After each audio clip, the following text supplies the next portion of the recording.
में, ठीक है।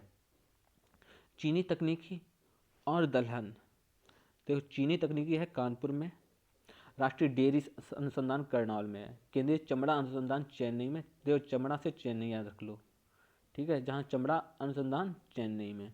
भारतीय में मौसम, जो कहते हैं ना कि जो न्यूज आती है सबके ज़्यादातर मुख्यालय हेड ऑफिस न्यू दिल्ली में है, आज का मौसम ऐसा रहेगा, ये सब न्यू दिल्ली में बताया जाता है। अनुसंधान संस्थान बॉम्बे में है और भारतीय पेट्रोलियम संस्थान देहरादून में। भारतीय राष्ट्रीय राजमार्ग न्यू दिल्ली में है, ठीक है। राष्ट्रीय राजमार्ग देखो न्यू दिल्ली में ज़्यादातर हर जगह के लिए बस आपको मिल, बॉम्बे में है।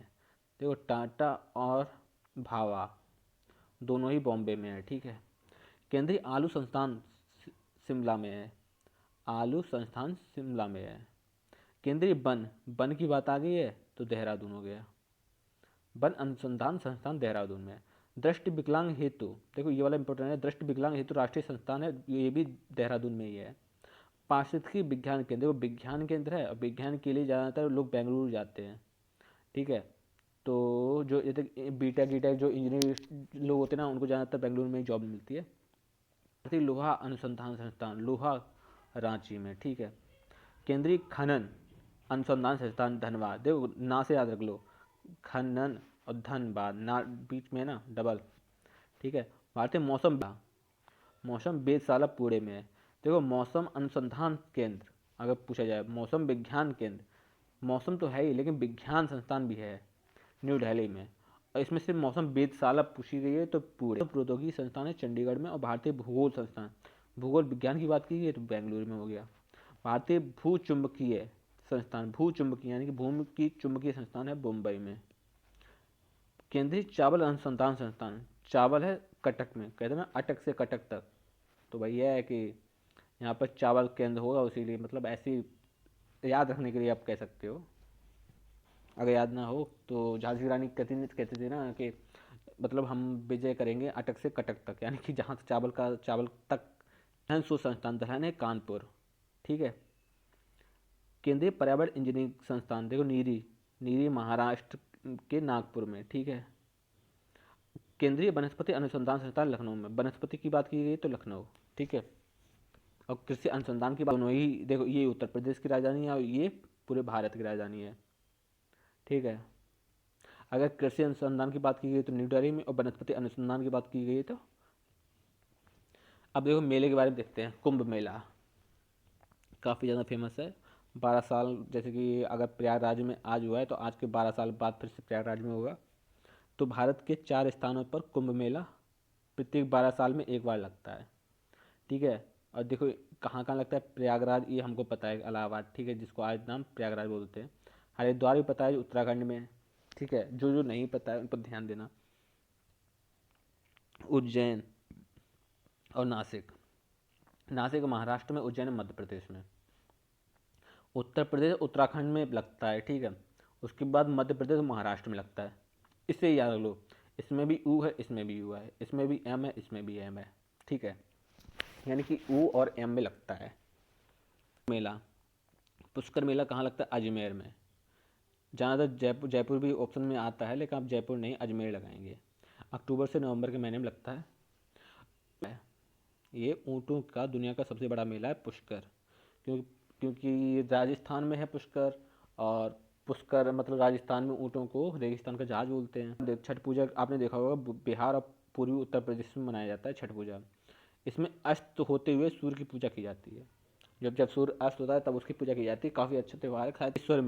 बटेश्वर मेला आगरा में लगता है, ऊँटों का मेला है बटेश्वर मेला, आगरा में ऊँटों का मेला है। अब आते हैं सोनपुर का मेला, सोनपुर बिहार, ठीक है। एशिया का सबसे बड़ा पशु मेला है, यानी कि सबसे बड़ा पशु मेला है बिहार में, सोनपुर ज़िले में, ठीक है। दुर्गा पूजा पश्चिम बंगाल, सबको पता है दुर्गा पूजा पश्चिम बंगाल, पुरी की रथ यात्रा उड़ीसा में। अब देखो अगर बाई चांस आपको याद ना हो तो ऐसे कर लो कि जैसे कि रख लो, ओम पुरी एक फेमस एक्टर हैं, ठीक है। ओम से ऊ निकल रहा है, अब पुरी निकल रहा है, तो पुरी ऊ से जोड़ दो तो ऊ से उड़ीसा हो गया, अब पुरी से पुरी की रथ यात्रा हो गई। सूरज कुंड मेला फरीदाबाद हरियाणा में, ठीक है। अब देखो नैना देवी मेला, नैना देवी मेला हिमाचल प्रदेश में लगता है। सूर्य ग्रहण मेला हरियाणा में, ठीक है। नौचंदी मेला मेरठ में, ये काफ़ी ज़्यादा पूछा जाता है। नौचंदी मेला कहाँ पे लगता है? मेरठ में, उत्तर प्रदेश, ठीक है। कैलाश मेला आगरा, सावन के तीसरे सोमवार को लगता है कैलाश मेला। दादरी मेला बलिया में, पशु मेला है। दादरी मेला पशु है, ये बलिया में लगता है उत्तर प्रदेश के। शाकुंभरी देवी मेला है सहारनपुर में, ठीक है। शाकुंभरी देवी मेला, और काफ़ी ज़्यादा में, तो ये काफ़ी ज़्यादा चर्चा में है शाकुंभरी देवी मेला। खिचड़ी मेला है गोरखपुर में। और अगर देखा जाए तो बात सुनने में आ रही है कि जो उत्तर प्रदेश के सीएम माननीय योगी आदित्यनाथ, वो अब गोरखपुर से चुनाव लड़ेंगे विधायकी का, तो वहाँ पर खिचड़ी मेला लगता है। और अभी खिचड़ी का त्यौहार निकल भी गया, मकर संक्रांति, ठीक है। तो झूला मेला, ठीक है, मथुरा और अयोध्या में। मनकपुर मेला फरक्काबाद में लगता है, मनकपुर मेला, ठीक है। अब देखते हैं नदियों के बारे में। हिमालयी नदियाँ और दूसरी प्रायद्वीपीय नदियाँ, ठीक है। हिमालयी नदियाँ देखो, सिंधु नदी, गंगा नदी और ब्रह्मपुत्र, ठीक है। ये देखो सिंधु नदी, गंगा नदी गंगोत्री से निकलती है उत्तराखंड से, ठीक है। ब्रह्मपुत्र देखते हैं, ये भी चीन से ही निकलती है। पश्चिम इधर देख लो, ठीक है। इधर है अरब सागर और इधर है बंगाली की खाड़ी। तो जो देखो ईस्ट में पूरब, पश्चिम, ऐसे रखेंगे, उत्तर, दक्षिण। जो इधर साइड नदियाँ निकलती हैं, जो पश्चिम की ओर बहती हैं, जिनका वो अरब सागर में जल गिराती हैं, और जो पूरब की ओर बहती हैं वो बंगाली की खाड़ी में जल गिराती हैं, ठीक है। और पता होगा कि नर्मदा, ताप्ती, देखो इधर साइड केरल भी है, ठीक है। और केरल में पेरियार एक राष्ट्रीय उद्यान भी है, ठीक है। तो नर्मदा, श्रावती और पेरियार, जो नदियाँ हैं ये अरब सागर में जल गिराती हैं। और कृष्णा, गोदावरी, महानदी, कृष्णा, गोदावरी, महानदी और कावेरी, ये सब बंगाली खाड़ी में जल गिराती हैं, ओके, ठीक है। अब आते हैं हिमालयी नदियों के बारे में विस्तृत जानकारी लेते हैं। जो हिमालयी नदियाँ हैं ये देखो, इनमें बरस भर पानी रहता है, क्योंकि ये इनमें पानी ग्लेशियर पर वर्षा के कारण होता है। इनकी चाल तेज होती है, ये ज़्यादातर अपरदन करती हैं। ये गहरी घाटियाँ बनाती हैं और उनकी घाटियाँ बी शेप की होती हैं। ये इंपॉर्टेंट चीज़ है, क्वेश्चन आ जाता है कि बी शेप की घाटियों की बी शेप, मान लेते हैं कोई भी, पेरियार मतलब किस तरह की घाटी बनाती है, तो बी शेप की। श्रावती किस शेप की घाटी बनाती है? बी आकार की। नर्मदा, ताप्ती किस शेप, यस, पूछा जा सकता है कि सिंधु नदी, हिमालय नदी और ब्रह्मपुत्र नदी किस शेप की आकृति बनाती हैं? बी आकार की। प्रायद्वीपीय नदी, इनमें पानी केवल वर्षा के कारण होता है। इनकी गति धीमी होती है, कम अपरदन करती हैं और कम गहराई घाटी बनाती हैं। अब सिंधु नदी की नदी, ठीक है, देखो ये है अरब सागर, ठीक है। लद्दाख, लेह, जास्पर, श्रीनगर, बूलर झील मीठे पानी की सबसे यहाँ पे, ठीक है। झेलम, चिनाब, चंद्र और भागा, यानी कि चिनाब दो टाइम में बट गया, चंद्र और भागा में। चिनाब नदी चंद्र और भागा में बट गया, वो सतलज की ओर जाता है। अब देखते हैं इधर साइड, सिंधु नदी की पांचों नदियां हैं, झेलम, चिनाब, रावी, ब्यास, सतलज। झेलम, चिनाब, रावी, ब्यास, सी और बी, ठीक है। और रस, आर एस, जे सी बी, आर एस, ठीक है, ऐसे देख लो, जे सी बी, आर एस, ठीक है। सिंधु नदी की सहायक नदियां हैं, लेकिन जो जम्मू कश्मीर में सिर्फ झेलम बहती है। बुलर झील के बारे में देखते हैं, मीठे पानी की सबसे बड़ी झील है बुलर झील, ठीक है। सिंधु नदी का उद्गम स्थल चीन, सिंधु नदी का उद्गम स्थल चीन, तिब्बत में कैलाश पर्वत में बोखरचू बोखरचू हिमनदी के पास मानसरोवर झील से होता है। ये पाकिस्तान से होते हुए अरब सागर में गिरती है। नोट करने वाली बात है कि सिंधु नदी का अस्तित्व हिमालय के पहले से है। इसकी कुल लंबाई 2880 किलोमीटर है। यह तीन देश चीन, भारत और पाकिस्तान से गुजरती है। भारत में यह जम्मू कश्मीर से गुजरती है। इसके किनारे लेह शहर जिला है। पाकिस्तान में कराची और मोहनजोदड़ो से गुजरती है। सिंधु की सहायक नदियाँ झेलम, चिनाब, रावी, ब्यास और सतलज। आप कह सकते हो JCBRS, JCBRS।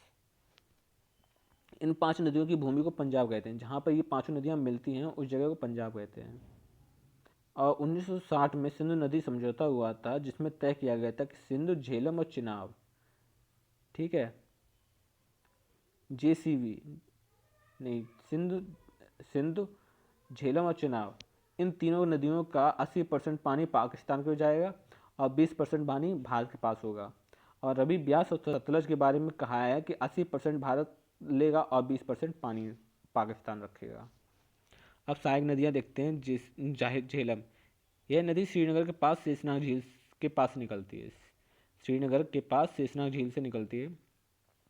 यह कश्मीर घाटी से होकर बहने वाली नदी है। झेलम कश्मीर घाटी से होकर बहने वाली नदी है। इस नदी पर बुलबुल परियोजना चलाई गई है। इस नदी के किनारे श्रीनगर बसा है। पूछा जा सकता है कि श्रीनगर किस नदी के किनारे बसा है? झेलम।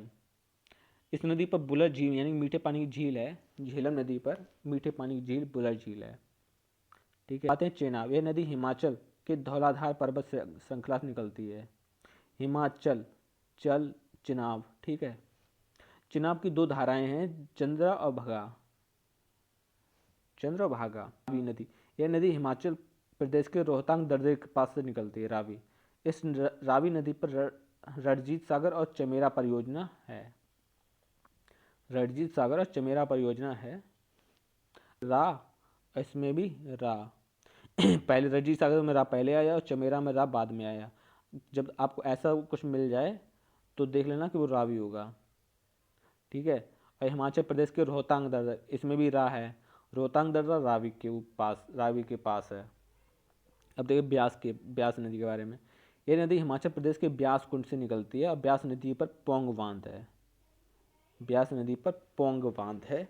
सतलज के बारे में देखते हैं। सतलज राक्षसताल नामक स्थान से निकलती है।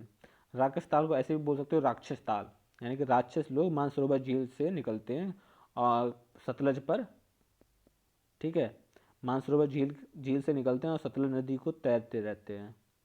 याद करने के लिए बता रहे हैं, वैसा ऐसा कुछ है नहीं, ठीक है। तो राक्षस लोग मानसरोवर झील के पास सतलज नदी पर तैरते रहते हैं। भांगड़ा नदी पंजाब में, तो भांगड़ा एक पंजाब का नृत्य भी है। भांगड़ा, ठीक है। तो ऐसे याद रख लो, भांगड़ा नागल बांध पंजाब में है। यह 226 मीटर ऊंचा है। भाखड़ा नागल बांध गोविंद सागर झील, जो भारत की सबसे बड़ी मानव निर्मित झील है, से बनती है। विश्व की सबसे बड़ी मानव निर्मित झील नासर है। यह मिस्र में है। देखो, विश्व की सबसे बड़ी मानव निर्मित झील नासर में है, जो नासर है, जो मिस्र में है। और भारत की जो सबसे बड़ी भाखड़ा नागल बांध से गोविंद सागर झील है, यानी कि बांध जो है भाखड़ा नागल और झील है गोविंद सागर झील, ठीक है। अब देखो इधर साइड देख लो, उत्तराखंड, बद्रीनाथ, अलकनंदा, ठीक है। अलकनंदा से विष्णु प्रयाग पहुंची और प्रयाग में कौन सी नदी? धौली गंगा। उसके बाद नंद प्रयाग पहुंची, उसके बाद कर्ण प्रयाग, उसके बाद रुद्र प्रयाग, उसके बाद आगरा। देखते हैं क्या है। गंगा नदी का उद्गम स्थल गंगोत्री ग्लेशियर से हुआ है। गंगा नदी की कुल लंबाई 25-25 किलोमीटर है, यानी 25,025 किलोमीटर। 2500 उत्तराखंड, उत्तर प्रदेश, बिहार, झारखंड, वेस्ट बंगाल यानी पश्चिम बंगाल, बांग्लादेश और बंगाली खाड़ी। देखो विष्णु प्रयाग, अलकनंदा यानी कि जो इलाहाबाद है वो है उस गंगा और यमुना के मिलने से। गंगा की सहायक नदियाँ देखो, जी के आती है या सर जी, ये ट्रिक है कि जी के आती है मतलब गंगा आती। गंगा की सहायक नदियाँ, गंगा की सहायक नदियों के बारे में बताया कि जी के आती है, यस सर जी। तो जी से गंडक, ठीक है। के से कोसी, और यस बाई ए यमुना, और यस से सेन, और रा से रामगंगा, जी से घाघर, और जी से गोमती, ठीक है। जी के आती है, यस सर जी। तो गंडक, कोसी, यमुना, सेन, रामगंगा, घाघर और गोमती। गंगा नदी से निकलने वाली हुगली गंगा की धारा है। हुगली गंगा की धारा है, यह बंगाली खाड़ी में गिरती है। इस नदी के किनारे कलकत्ता शहर बसा है। पूछा जाता है कि कलकत्ता शहर किस नदी के किनारे बसा है? तो हुगली नदी के किनारे, ठीक है। नदी है दामोदर नदी। हुगली नदी की सहायक नदी कौन सी है? दामोदर नदी। दामोदर नदी है छोटा नागपुर के पठार से निकलती है। जो दामोदर है छोटा नागपुर के पठार से निकलती है और पश्चिम बंगाल में हुगली नदी में मिल जाती है। दामोदर नदी बंगाल का शोक कहा जाता है दामोदर नदी को। 1948 में स्वतंत्र भारत की पहली बहुउद्देशीय परियोजना दामोदर घाटी परियोजना बनाई गई। यानी कि 1947 को हमारा देश आजाद हुआ, 1948 को पहली परियोजना, स्वतंत्र भारत की पहली परियोजना। गंगा नदी को पद्मा के नाम से जाना जाता है। बांग्लादेश में गंगा को पद्मा और ब्रह्मपुत्र को जमुना के मिश्र रूप को मेघना कहते हैं। यानी गंगा और ब्रह्मपुत्र यानी पद्मा और जमुना के मिश्र रूप को तो सुंदरबन डेल्टा का निर्माण होता है। भारत की जलीय जीव केवल गंगा नदी में पाया जाता है, जिसे डॉल्फिन कहते हैं। ऋषिकेश, हरिद्वार, कानपुर, प्रयागराज, वाराणसी, पटना नदी की सहायक नदियाँ। यमुना, यह यमुनोत्री हिमनदी से निकलती है। यमुना नदी यमुनोत्री हिमनदी से निकलती है। इसकी कुल लंबाई 1375 किलोमीटर है। यह विश्व की सबसे प्रदूषित नदी है। विश्व की सबसे प्रदूषित नदी कौन सी है? यमुना। भारत की सबसे लंबी सहायक नदी यमुना है। यमुना की सहायक नदियाँ हैं चंबल, बेतवा, केन। ठीक है, यमुना जो विश्व की सबसे प्रदूषित नदी है उसकी सहायक नदियाँ हैं चंबल। अब देखो सेन के बारे में देखते हैं। अमरकंटक की मैकाल पर्वत श्रेणी से निकलती है। सेन नदी अमरकंटक की मैकाल श्रेणी से निकलती है और गंगा में मिलती है।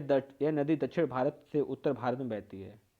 दक्षिण भारत से उत्तर भारत में बहती है, यानी कि ऊपर से नीचे, मतलब नीचे से ऊपर जाती है।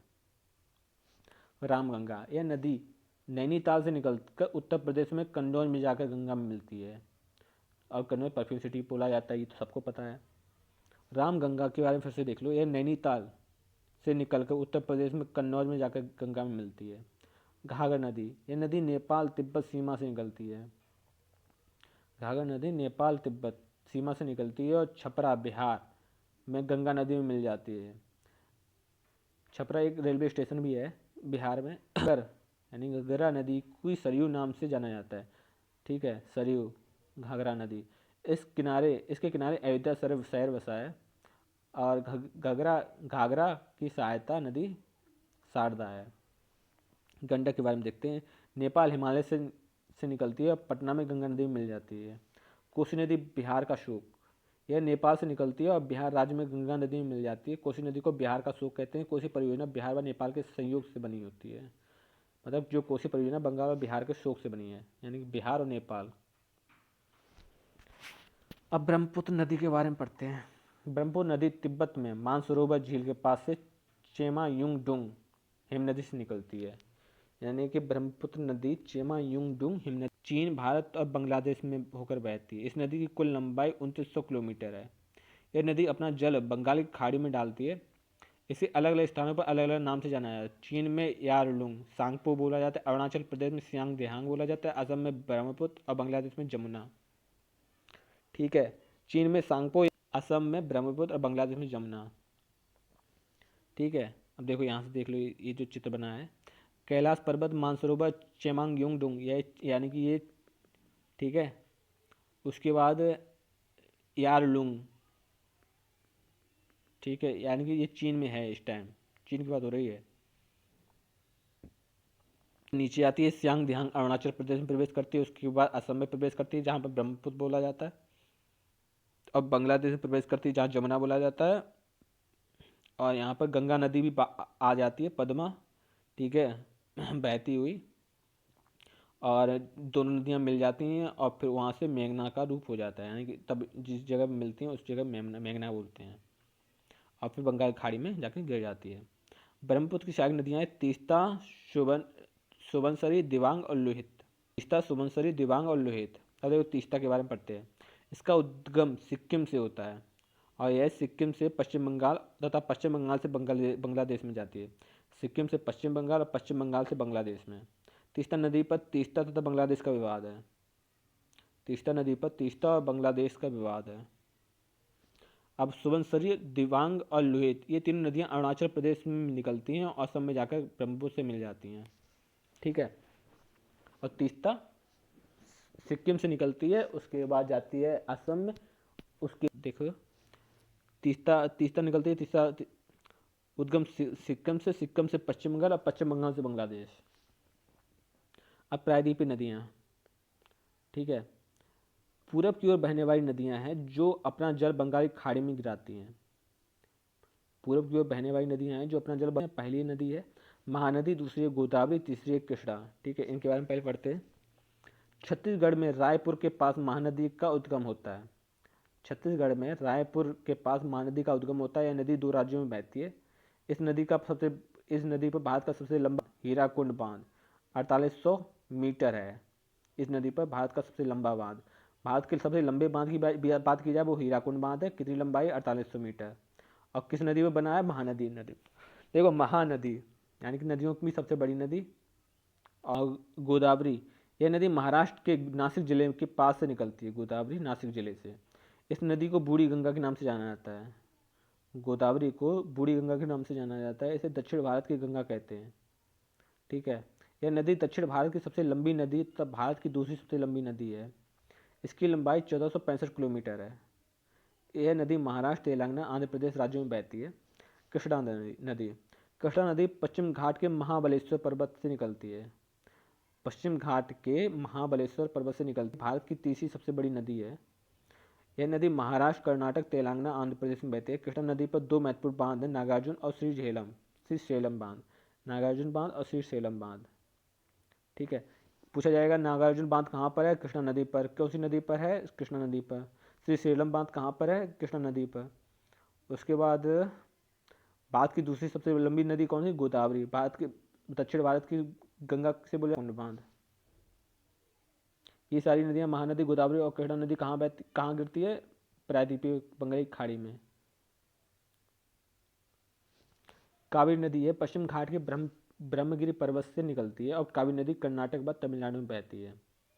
कावेरी नदी पश्चिम घाट के ब्रह्मपुत्र पर्वत से निकलती है और कावेरी नदी कर्नाटक व तमिलनाडु में बहती है। कावेरी जल विवाद, कावेरी जल के बंटवारे को लेकर तमिलनाडु व कर्नाटक राज्यों में विवाद है। कावेरी जल के बंटवारे को लेकर तमिलनाडु और कर्नाटक में विवाद है। कावेरी नदी का भारत का सबसे पुराना बांध शिवासमुद्रम बांध है। क्वेश्चन आ जाता है कि सबसे पुराना बांध कौन सा है? शिवासमुद्रम। का से कर्नाटक तो है ही, याद हो जाएगा। तमिलनाडु और याद कर लेना। स्वर्ण रेखा नदी एक छोटी नदी है। ये नागपुर के पठार से निकलती है। ये झारखंड राज्य में है। इस नदी पर एक प्रसिद्ध plant Tata steel plant Jamshedpur. ठीक है। दामोदर नदी, यह छोटे नागपुर के पठार से निकलती है। पश्चिम बंगाल तथा झारखंड में बहती है।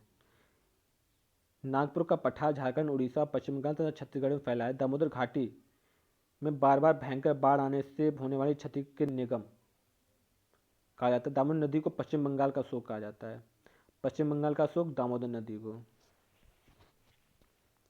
ठीक है। कोसी जल अरब सागर में गिराती है। नर्मदा, ताप्ती और शरावती और पेरियार। नर्मदा के बारे में, नर्मदा नदी पश्चिम की ओर बहने वाली सबसे लंबी नदी है। नर्मदा नदी का उद्गम मैकाल पर्वत श्रृंखलाओं से हुआ है कि अमरकंटक चोटी से हुआ है। ठीक है, इसकी लंबाई 1312 किलोमीटर है। नर्मदा नदी का 87% भाग मध्य प्रदेश और 11.15 भाग गुजरात में है। नर्मदा नदी पर दो बांध हैं, सरदार सरोवर बांध और ठीक है, सबसे बड़ा बांध है Statue of unity. Sardar Vallabh भाई पटेल की प्रतिमा इसी नदी पर बनाया, जो कि विश्व की सबसे ऊंची प्रतिमा है, 182 मीटर है।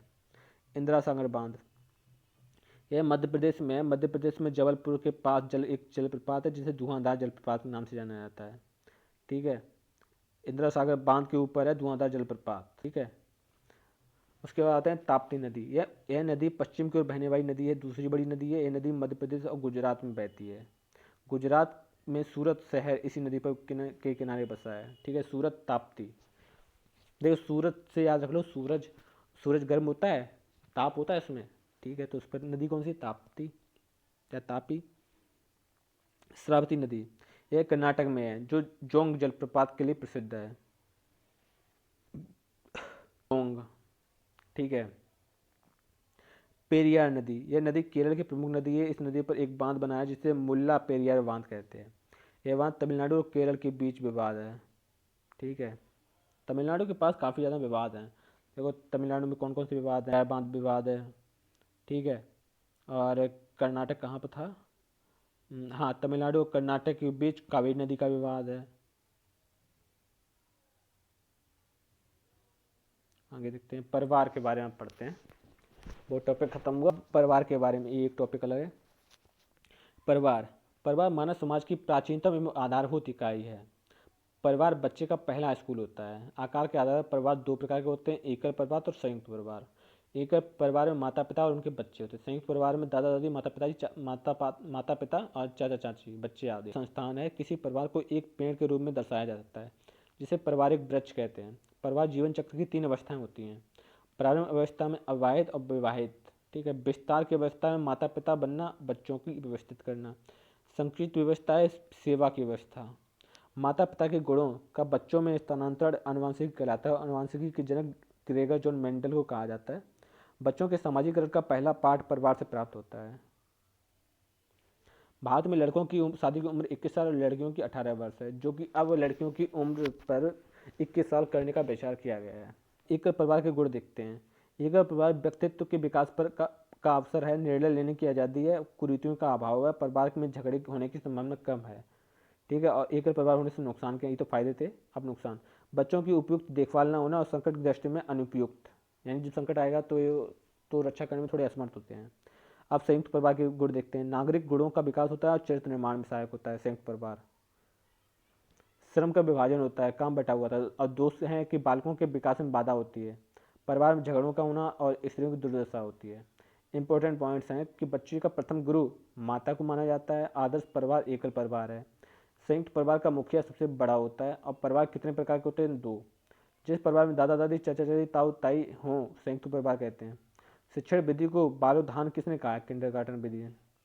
अब देखो लोक नृत्य के बारे में देखते हैं। असम की बिहू और कली गोपाल। पंजाब की भाखड़ा, यहाँ पर भाखड़ा नागा परियोजना भी स्टार्ट है, ठीक है। और नदी कौन सी है, गोविंद सागर झील, मानव निर्मित विश्व की सबसे बड़ी झील है। मतलब मानव निर्मित है भारत की सबसे बड़ी झील, और विश्व की है मिस्र में, ठीक है। राजस्थान में घूमर कठपुतली, नागालैंड में चोंग और अरुणाचल प्रदेश में मुखौटा, उत्तराखंड में गढ़वाली, जम्मू कश्मीर राउफ, गुजरात का है गरबा, उत्तर प्रदेश का रासलीला, नौटंकी, कजरी, चारकुला।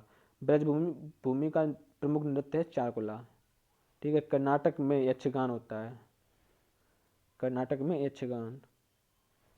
अब देखें पोषण और स्वास्थ्य के बारे में देखते हैं। देखो कार्बोहाइड्रेट्स, फैट, प्रोटीन्स, विटामिन और मिनरल्स, ठीक है।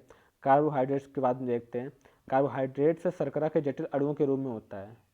ये बे रासायनिक यौगिक हैं जिनमें CHO, कार्बन, हाइड्रोजन और ऑक्सीजन में क्रमशः 1:2:1 का अनुपात होता है।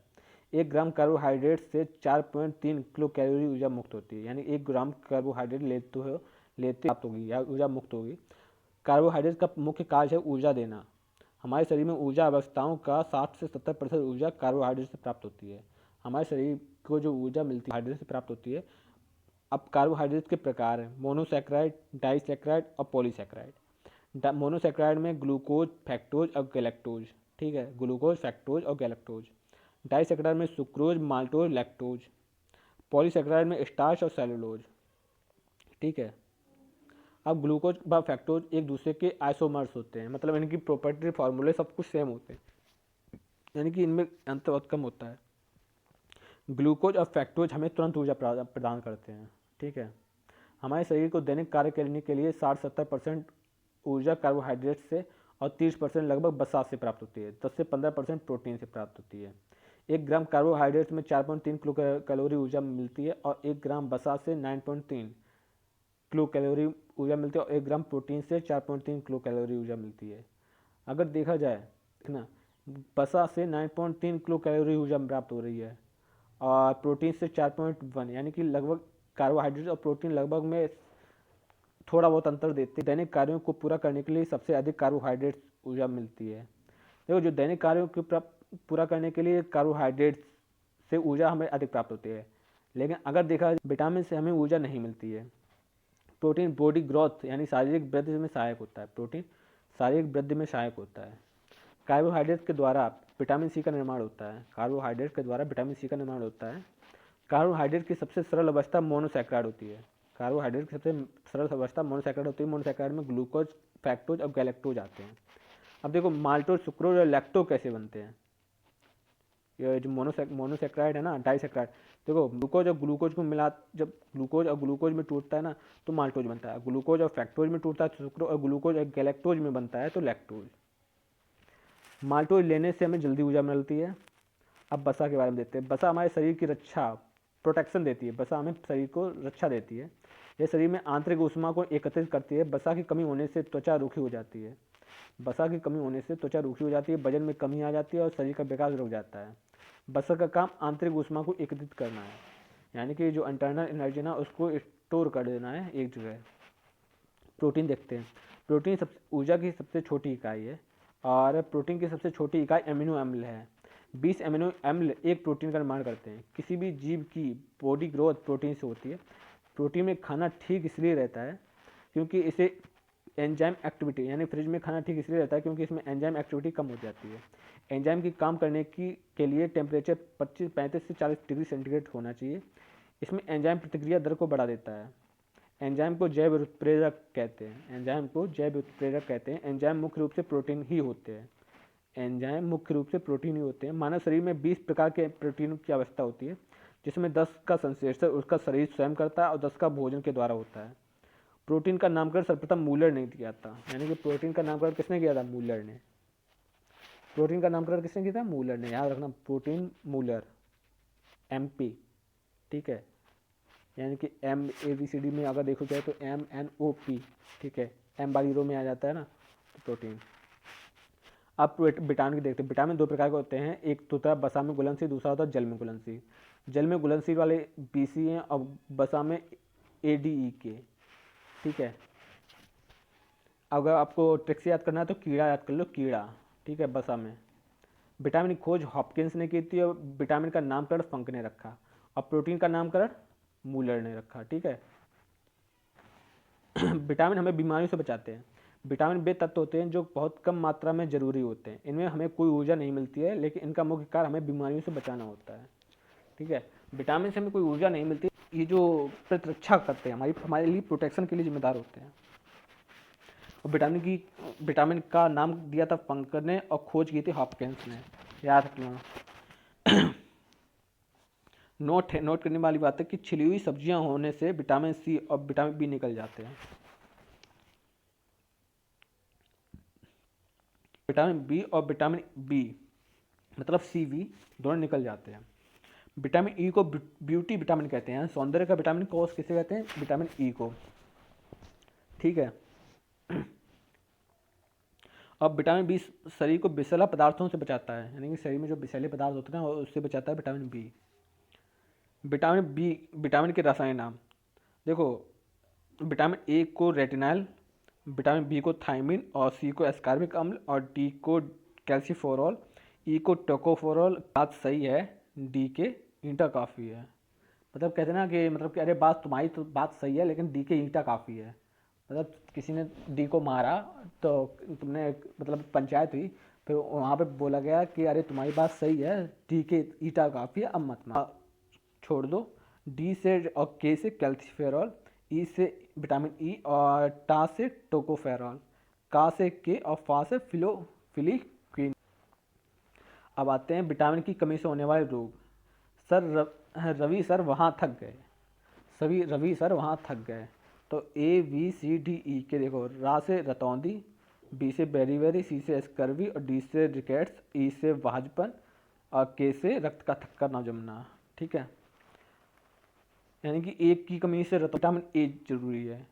होंठों के किनारे किस विटामिन की कमी से फट जाते हैं? B2। मानसिक विकार या मंद बुद्धि किस विटामिन की कमी से होता है? B3। मानव शरीर में संक्रमण को रोकने के लिए किस विटामिन सहायता करते हैं? Vitamin A। मानव शरीर में विटामिन A भंडारित होता है यकृत में, ठीक है। विटामिन A कहाँ भंडारित होता है? यकृत में। किस विटामिन की कमी के कारण? विटामिन C,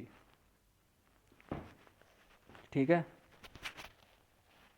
विटामिन ए के स्रोत देखते हैं कि दूध, अंडा, पनीर, हरी सब्जियां, इन सब में विटामिन ए होता है और इसकी कमी से होता है रतौंधी। अगर विटामिन ए नहीं है तो आपको रतौंधी हो जाएगा। किसी भी चीज़ का रंग उसमें उपस्थित लवक के कारण होता है। लवक के कारण होता है, जैसे गाय के दूध का रंग पीला, भैंस के दूध का रंग सफ़ेद, प्रोटीन के कारण होता है, ठीक है। कलर ब्लाइंडनेस नामक रोग एक आनुवंशिक रोग है जिसे लाल व हरे रंग में पहचान नहीं हो पाती है। नाइट ब्लाइंडनेस एक बीमारी है जिसमें रात में दिखाई नहीं देता, इसे रतौंधी कहते हैं। नेत्रदान में आंख की कार्निया भाग दान की जाती है। पूछा जाता है कि नेत्रदान में आंख की कौन सा भाग दान किया जाता है, तो कार्निया। यह सफ़ेद है। आंख में दो प्रकार के सेल होते हैं, रोड सेल और शंकु सेल। रोड सेल से ये रात में देखने के लिए सहायक होते हैं और शंकु सेल ये दिन में देखने के लिए सहायक होते हैं। ठीक है। एनिमल को केवल सफ़ेद और काला ही दिखाई देता है क्योंकि उनको रोगी की पहचान नहीं होती, क्योंकि उनमें केवल रॉड सेल होती है। ठीक है। और रेड सेल ये रात में ही देखने के लिए सहायक होते हैं, यानी कि उनको सिर्फ काला और सफ़ेद दिखाई देगा। विटामिन बी वन को थायमिन कहते हैं। कमी से बेरी रोग होता है। स्रोत है मूंगफली, तिल, सूखी मिर्च, बिना धुली दाल। B2 है राइबोफ्लेविन। B2 riboflavin. कमी से रोग है त्वचा का फटना, आंखों का लाल हो जाना, B2 की कमी से होता है। स्रोत है मांस, हरी सब्जी और दूध। विटामिन B3 है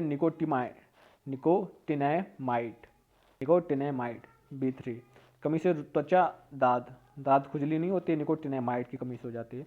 स्रोत है मांस, मूंगफली, टमाटर, पत्तियों वाली सब्जी। और B5 है पेंटोथेनिक अम्ल। कमी से रोग होता है बाल सफ़ेद होना, मंदबुद्धि बालक। स्रोत गन्ना, टमाटर, मूंगफली और दूध।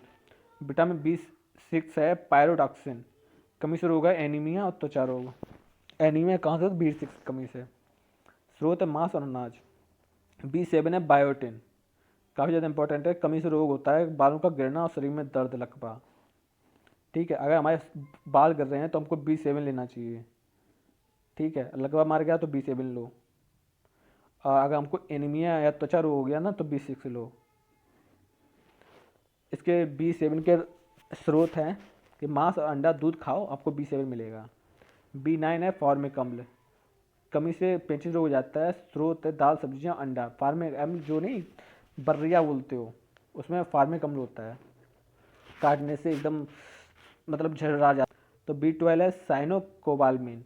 कमी से एनीमिया रोग हो जाता है। स्रोत है मांस, दूध और कैलेजी। विटामिन C एस्कॉर्बिक अम्ल। कमी से स्कर्वी और मसूड़ों का फूलना होता है। स्रोत है नींबू, संतरा, टमाटर, खट्टे पदार्थ, मिर्च, अंकुरित बीज। खट्टे रसदार फलों में सिट्रिक अम्ल होता है। संतरे, आम, आंवला में सिट्रिक अम्ल होता है। अंगूर, इमली में टार्ट्रिक अम्ल होता है। सिरका में एस्टिक अम्ल होता है। सिरके में अम्ल की मात्रा होती है 4 से 7%।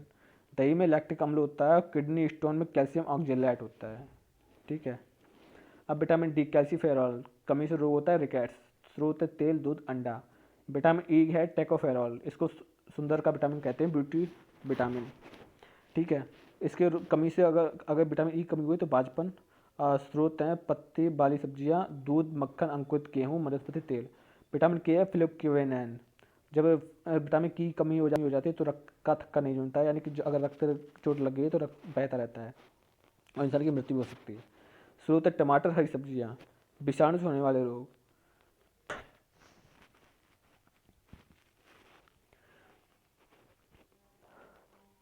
विषाणु से होने वाले रोग, एड्स, चेचक, इन्फ्लुएंजा, डेंगू, ट्रैकोमा, मेनिंजाइटिस, खसरा, रेबीज, गलसुआ, पीलिया, पोलियो। सॉरी। विषाणु से होने वाले रोग, एड्स, चेचक, इन्फ्लुएंजा, डेंगू, ट्रैकोमा, मेनिंजाइटिस, खसरा, रेबीज, गलसुआ, पीलिया और पोलियो। ये सब याद कैसे रखोगे, तो एक ट्रिक है, ए चाचा इन्हें डांटो, खैर गाल पर छापो। इन्हें मत डांटो, खैर इन्हें डांटे। एड्स चाचा से चेचक, इन्हें इन्फ्लुएंजा, डा से डेंगू, तो से ट्रोका, मत से मेनिंजाइटिस और खे से खसरा, रा से रेबीज, गा से गलसुआ, पा से पीलिया और पो से पोलियो। तो विषाणु से होने वाले रोग आप ये याद रख लो, तो आपको विषाणु से होने वाले रोग आप चेक कराओगे जाके कौन सा सही है। ठीक है। विटामिन की खोज इवानोवास्की ने किया था। विटामिन की खोज किसने की थी, इवानोवास्की ने। ना, विषाणु की खोज इवानोवास्की ने की थी और विटामिन की खोज किसने की थी और नामकरण किसने दिया था, हॉपकिंस और फंक। जीवाणु जनित रोग, जीवाणु की खोज की थी लेवेनहॉक ने। रोग है gonorrhoea, syphilis, typhoid, plague, diphtheria, तपेदिक, काली खांसी, हैजा, निमोनिया, टिटनेस, कुष्ठ रोग आदि जीवाणु से होने वाले ये सारे रोग हैं। अब देखो इसको कैसे है, जीएसटी पंडित का न्यू टीका है, जीएसटी पंडित का न्यू टीका है नरेंद्र मोदी जी, ठीक है, इनको लोग पंडित ही बोलते हैं, ठीक है। तो जीएसटी पंडित का न्यू टीका है। अब कवक जनित रोग, कवक से गंजापन, दमा, दांत, खाज, खुजली, एथलीट फुट रोग। देखो गंजापन कवक से होता है, जो नहीं कहते हैं कि कवक में वाइट वाइट आ जाता है, तो वही कवक रोग हो जाता है। गंजा दामाद खाए फ्रूट, इसका ट्रिक है गंजा दामाद खाए फ्रूट। अब प्रोटोजोआ जनित रोग, तो पायरिया, मलेरिया, पेचिस, निद्रा रोग, काला ज्वार, पेचिस, प्रोटोजोआ से, ठीक है। अब आते हैं फसलों के बारे में, देखते हैं नया टॉपिक। जायद की फसलें, ये फसलें मई जून में बोई जाती हैं तथा जुलाई अगस्त में काट दी जाती हैं, जैसे तरबूज, उड़द, खीरा, खरबूजा, ककड़ी, राई, मूंग आदि। खरीफ की फसलें, ये फसलें जून जुलाई में अरहर, गन्ना, धान, बाजरा, ज्वार, मक्का, तिलहन। नकदी फसल, वह फसल जो व्यापारी कृषि के फलस्वरूप व्यापार के लिए करते हैं, उन्हें नकदी फसल कहते हैं, कपास, गन्ना, जूट, तंबाकू। रबी की फसल, ये अक्टूबर से नवंबर में बोई जाती हैं और तथा मार्च अप्रैल में काट दी जाती हैं। आलू, जौ, सरसों, चना, गेहूँ, मटर आदि। आप देखो इनको याद कैसे करोगे। देखो खरीफ की फसल है ना, तो जून जुलाई में बोई गई, ठीक है। चलो जायद की फसल देख लो, ऐसे देख लो कि जुलाई अगस्त, जुलाई अगस्त सितंबर, अगर इसको देखा जाए तो ये फसल मई जून में बोई जाती है, मई, ठीक है। अगर इधर साइड से देख लो, पहले खरीफ देख लो, खरीफ जून जुलाई में बोई जाती हैं, जैसे जून जुलाई खरीफ, जीके या जेके लो। ये फसल जून जुलाई में बोई जाती हैं तथा नवंबर दिसंबर 3 महीने बाद काटी जाती है। जून जुलाई अगस्त सितंबर अक्टूबर नवंबर, यानी कि 3 महीने बाद नवंबर दिसंबर आ जाएगा तो खरीफ फसल काट दिया जाएगा। अरहर, गन्ना, धान, बाजरा, ज्वार, मक्का, तिलहन, यानी कि इस टाइम ना सर्दी की शुरुआत हो जाती है, यानी सर्दियों में काट दी जाती हैं खरीफ की फसलें, ठीक है। तो अब देखो नवंबर दिसंबर को काट दी, उसके बाद क्या आएगा, उसके बाद नवंबर दिसंबर जनवरी फरवरी, देखते हैं कहाँ पर है नवंबर। देखो नवंबर दिसंबर, ये अक्टूबर नवंबर में बोई जाती है रबी की फसल, अब मार्च अप्रैल में काट दी जाती हैं। रबी की फसल मार्च अप्रैल में काट दी जाती हैं और इनको भी मार्च अप्रैल में जब काटेंगी तो जून जुलाई में ये बोई, ठीक है। और इससे पहले आते हैं मार्च अप्रैल मई जून आएगा ना, मार्च अप्रैल में इससे पीछे अगर ले गए, देखो ऐसे समझो कि जून जुलाई, ठीक है, और इसके पीछे मार्च अप्रैल, ठीक है। अगर ये खरीफ है तो ये देखो मार्च अप्रैल में काट ली गई, फसल बोई जाएगी, ठीक है। अगर खरीफ की फसल बोई गई तो बोने से पहले कोई फसल काटी गई होगी ना, कोई फसल काटी गई होगी, तो मार्च अप्रैल में रबी की फसल काटी गई।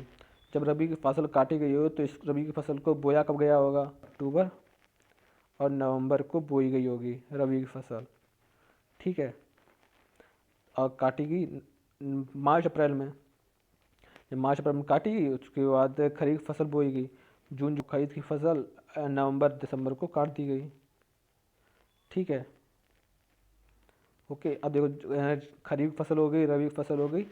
अब देखो नकदी फसल ऐसी फसल है जो व्यापारी अपनी कृषि के लिए मतलब व्यापार के लिए सब करता है, जैसे कपास, गन्ना, जूट, तंबाकू, ओके। अब आते हैं जायद। देखो ये फसल मई जून अप्रैल, मई और जून।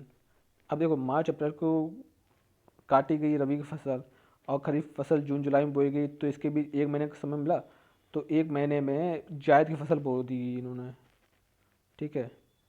जायद की फसल बो दी 1 महीने में, और जुलाई अगस्त, जून जुलाई अगस्त टाइम मिला ना, तो जून मतलब मार्च क्या बोलते हैं, मई, जून, जुलाई, अगस्त, यानी 3 महीने बाद अगस्त आया, तो अगस्त में जायद की फसल काट दी गई, ठीक है। उम्मीद है ऐसे आप समझ जाओगे।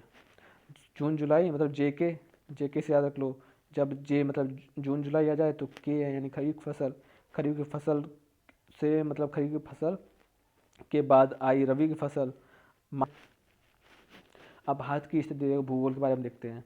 भारत की स्थिति और विस्तार। भारत का क्षेत्रफल 32,87,263 किलोमीटर है। भारत का क्षेत्रफल आकार की दृष्टि से भारत का विश्व में 7वां स्थान है। ठीक है। रूस पहला स्थान है रूस का, और दूसरा स्थान है कनाडा का, तीसरा स्थान है संयुक्त राज्य अमेरिका का, चौथा स्थान है चीन का, पांचवा ब्राजील का, और छठा स्थान है ऑस्ट्रेलिया का, सातवां स्थान है भारत का, आठवां स्थान है अर्जेंटीना का, नौवां स्थान है कजाकिस्तान, और 10वां स्थान है अल्जीरिया।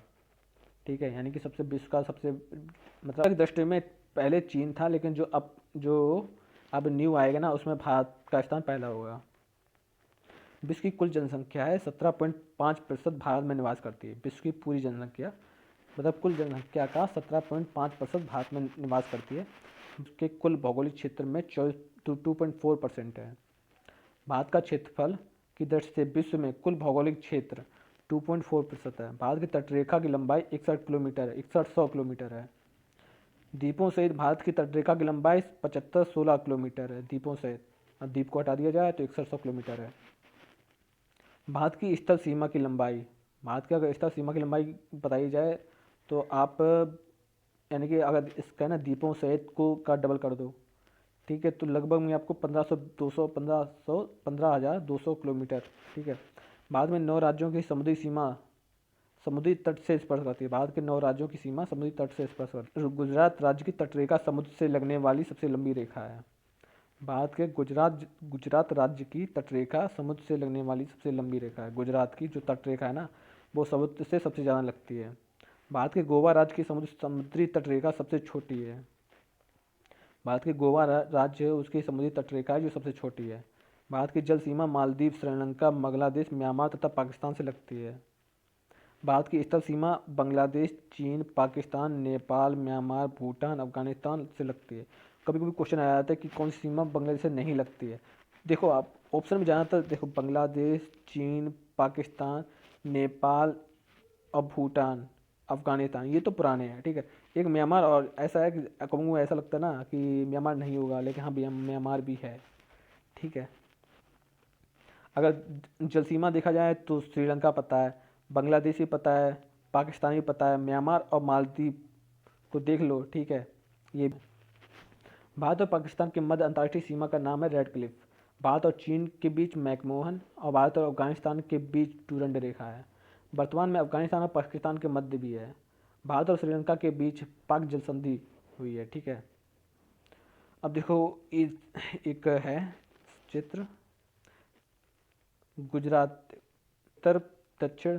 देखो, भारत पूरब में, अरुणाचल प्रदेश में किबिथू, और ये सब देखो।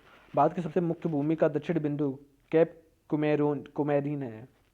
दक्षिणतम बिंदु कैप कुमेरीन है, कन्याकुमारी। भारत का सबसे दक्षिण बिंदु इंदिरा पॉइंट है।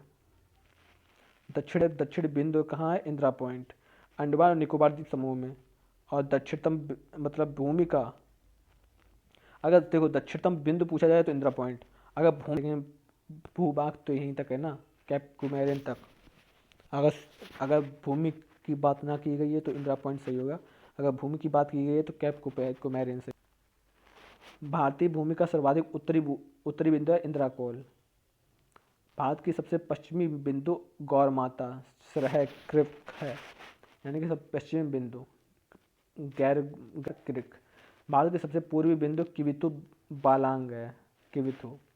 भारत की सबसे लंबी स्थलीय सीमा बांग्लादेश के साथ 40-96 किलोमीटर स्पर्श करती है। भारत की सीमा अफगानिस्तान में 80 किलोमीटर, ये 100 शायद 110 भी हो सकते हैं, क्लियर देख लेना एक बार। बांग्लादेश की समुद्री सीमा है 40-96, पश्चिम बंगाल, मेघालय, मिजोरम, त्रिपुरा, असम। ठीक है। बांग्लादेश से ये हमारे भारत के राज्य स्पर्श करते हैं। पश्चिम बंगाल, मेघालय, मिजोरम, त्रिपुरा, असम। चीन को जम्मू कश्मीर, हिमाचल प्रदेश, उत्तराखंड।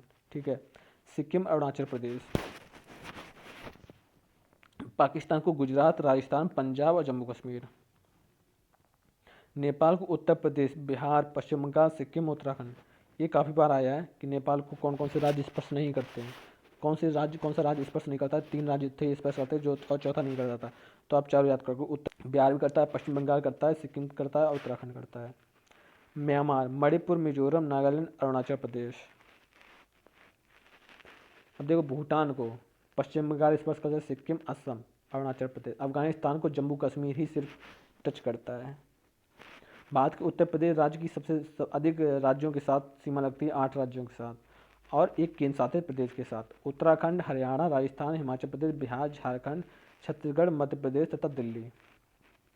भारत का एकमात्र जिला जिसकी सीमा 5 राज्यों से मिलती है। भारत का एकमात्र जिला है। अभी तक राज्यों की बात की गई, अब जिले की बात है। ये सब देश थे जो भूटान का ये देश थे। अब जिले की बात की गई कि एक जिला ऐसा है जो 5 राज्यों के साथ से टच करता है। सोनभद्र है जिसका नाम मध्य प्रदेश, छत्तीसगढ़, बिहार, झारखंड और उत्तर प्रदेश इन 5 राज्यों से मतलब छूती है। 8 राज्यों से होकर गुजरती है। गुजरात, राजस्थान, मध्य प्रदेश, छत्तीसगढ़, झारखंड और पश्चिम बंगाल, त्रिपुरा, मिजोरम। कर्क रेखा पर एक शहर रांची पड़ता है और यह झारखंड की राजधानी है। और रांची में भी अगर देखा जाए यहाँ पर लौह उद्योग कारखाना है, यानी कि अनुसंधान केंद्र रांची में। और झारखंड, ठीक है, कर्क रेखा एक समझ रहे होगे। ग्लोब देशांतर अक्षांश के बारे में देखते हैं। पहले आप ये चित्र देख लो, ये वाला। अगर यहाँ से देखो, ये है विषुवत रेखा या इसे भूमध्य रेखा भी कहते हैं। इससे ऊपर कर्क रेखा है 23.5 डिग्री, ठीक है। अब नीचे वाले इधर साइड देखते हैं तो अंटार्कटिका ऊपर है तो आर्कटिक रेखा, नीचे वाले को अंटार्कटिका रेखा, ठीक है। ओके, अच्छा, दूसरा पॉइंट है कि यह एक दूसरे को कभी नहीं काटती हैं। तीसरा पॉइंट है इनके बीच की दूरी हमेशा बराबर होती है, 111 किलोमीटर, ठीक है। कुल अक्षांश रेखाएं 181 हैं, लेकिन क्या 179 है, क्योंकि ध्रुवों पर आ जाती हैं 2। कभी कभी पूछा जाता है कुल अक्षांश रेखाएं कितनी हैं, यानी कुल अक्षांश रेखाएं कितनी हैं, तो 181, लेकिन कुल अक्षांश रेखाओं की संख्या कितनी है? अगर अक्षांश रेखाओं की संख्या पूछी जाए तो 179 है, लेकिन अगर अक्षांश रेखाएं पूछी जाए तो 181 है। विषुवत वृत्त सबसे प्रमुख वृत्त है। विषुवत वृत्त को भूमध्य रेखा, विषुवत रेखा, मध्यांतर रेखा व इक्वेटर कहते हैं। इसको 0 डिग्री देशांतर दर्शाया जाता है। विषुवत रेखा सबसे बड़ा अक्षांश है। विषुवत वृत्त के पास आसपास दोनों क्षेत्रों के शांत क्षेत्र कहते हैं। इन दोनों क्षेत्रों में उच्च ताप व निम्न ताप होता है। अक्षांश रेखा पृथ्वी की जलवायु तथा तापमान को निर्धारित करती है। अक्षांश रेखा पृथ्वी की जलवायु और तापमान को निर्धारित करती है। पृथ्वी का आकार वृत्ताकार है। भारत उत्तरी गोलार्ध, पूछा जाता है भारत किस गोलार्ध में स्थित है? उत्तरी गोलार्ध में। कर्क रेखा भारत को 8 राज्यों से होकर गुजरती है, गुजरात, राजस्थान, मध्य प्रदेश, छत्तीसगढ़, पश्चिम बंगाल, त्रिपुरा, मिजोरम, ठीक है।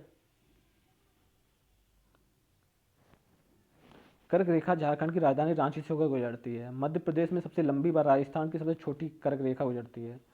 मध्य प्रदेश में सबसे लंबी कर्क रेखा गुजरती है और देशांतर रेखा के बारे में बात करते हैं कि अक्षांश व देशांतर रेखाएं एक दूसरे को पूरक होती हैं।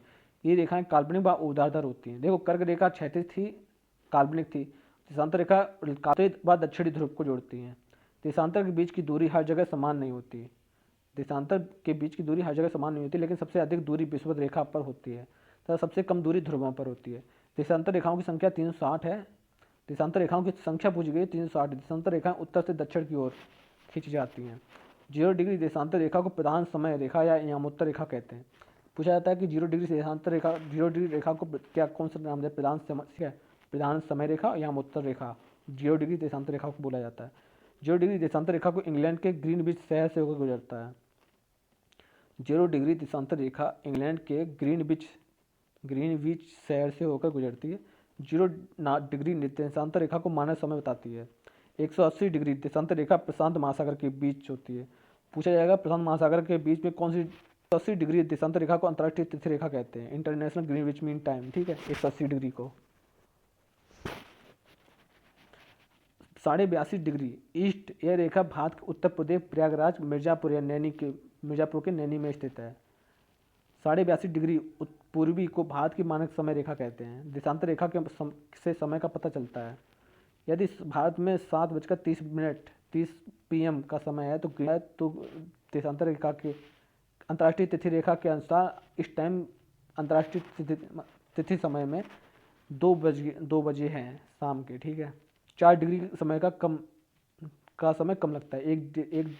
मतलब 1 डिग्री देशांतर जाने पर 4 मिनट का समय कम लगता है।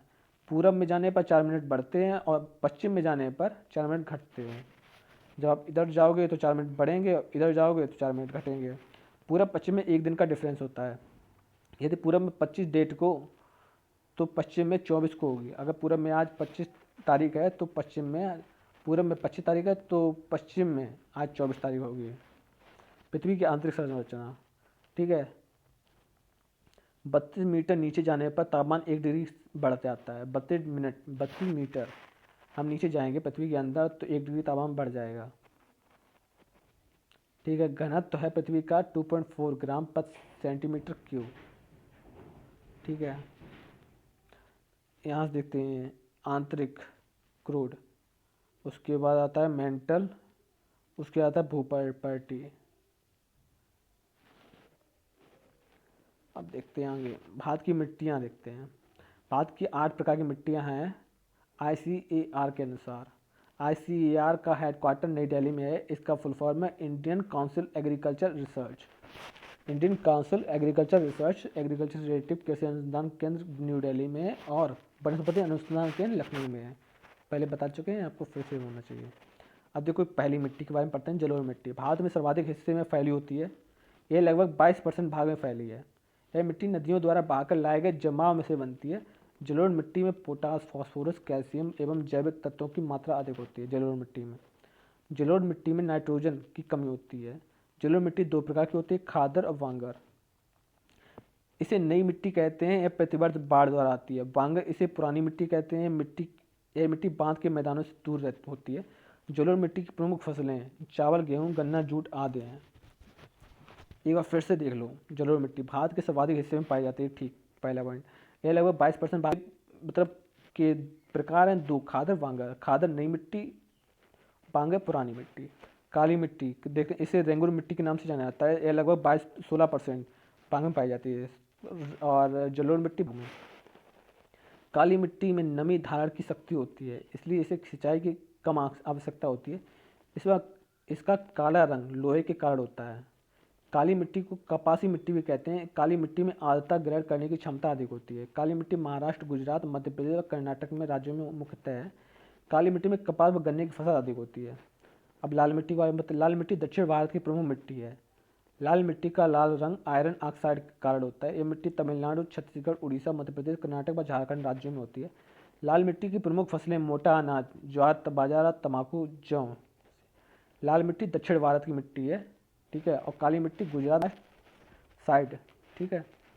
लेकिन उर्वरक व सिंचाई के कारण कपास व गेहूं की फसल उगाई जा सकती है लाल मिट्टी में भी। लैटराइट मिट्टी, यह मिट्टी उस स्थान पर पाई जाती है जहां उच्च ताप व अधिक वर्षा होती है। इस मिट्टी में लोहे व एल्यूमिनियम की मात्रा ज़्यादा पाई जाती है। नाइट्रोजन व पोटास की मात्रा कम होती है। यह मिट्टी कम उपजाऊ होती है। इस मिट्टी में बागवानी कृषि की जाती है, जैसे कॉफी व रबड़। यह मिट्टी केरल, कर्नाटक, छोटा नागपुर व पठार, मेघालय राज्य में होती है। इस मिट्टी का मुख्य उपयोग ईंट बनाने का काम आता है, ठीक है। लैटराइट मिट्टी कहाँ के। अब आते हैं पर्वतीय मिट्टी। यह मिट्टी 8.5% क्षेत्र में पाई जाती है। पर्वतीय मिट्टी में अधिक आर्द्रता होती है। यह मिट्टी पौधों रोपण के लिए अच्छी मानी जाती है। इस मिट्टी में पोटास, चूना, फास्फोरस आदि की कमी होती है। रेतीली मिट्टी, इस मिट्टी में 5% क्षेत्र में पाई जाती है। मिट्टी वहाँ होती है जहाँ पर वर्षा 25 सेंटीमीटर से कम होती है। अधिकतर ये राजस्थान में होती है। इस मिट्टी में कांटेदार व नमकीन वनस्पति होती है।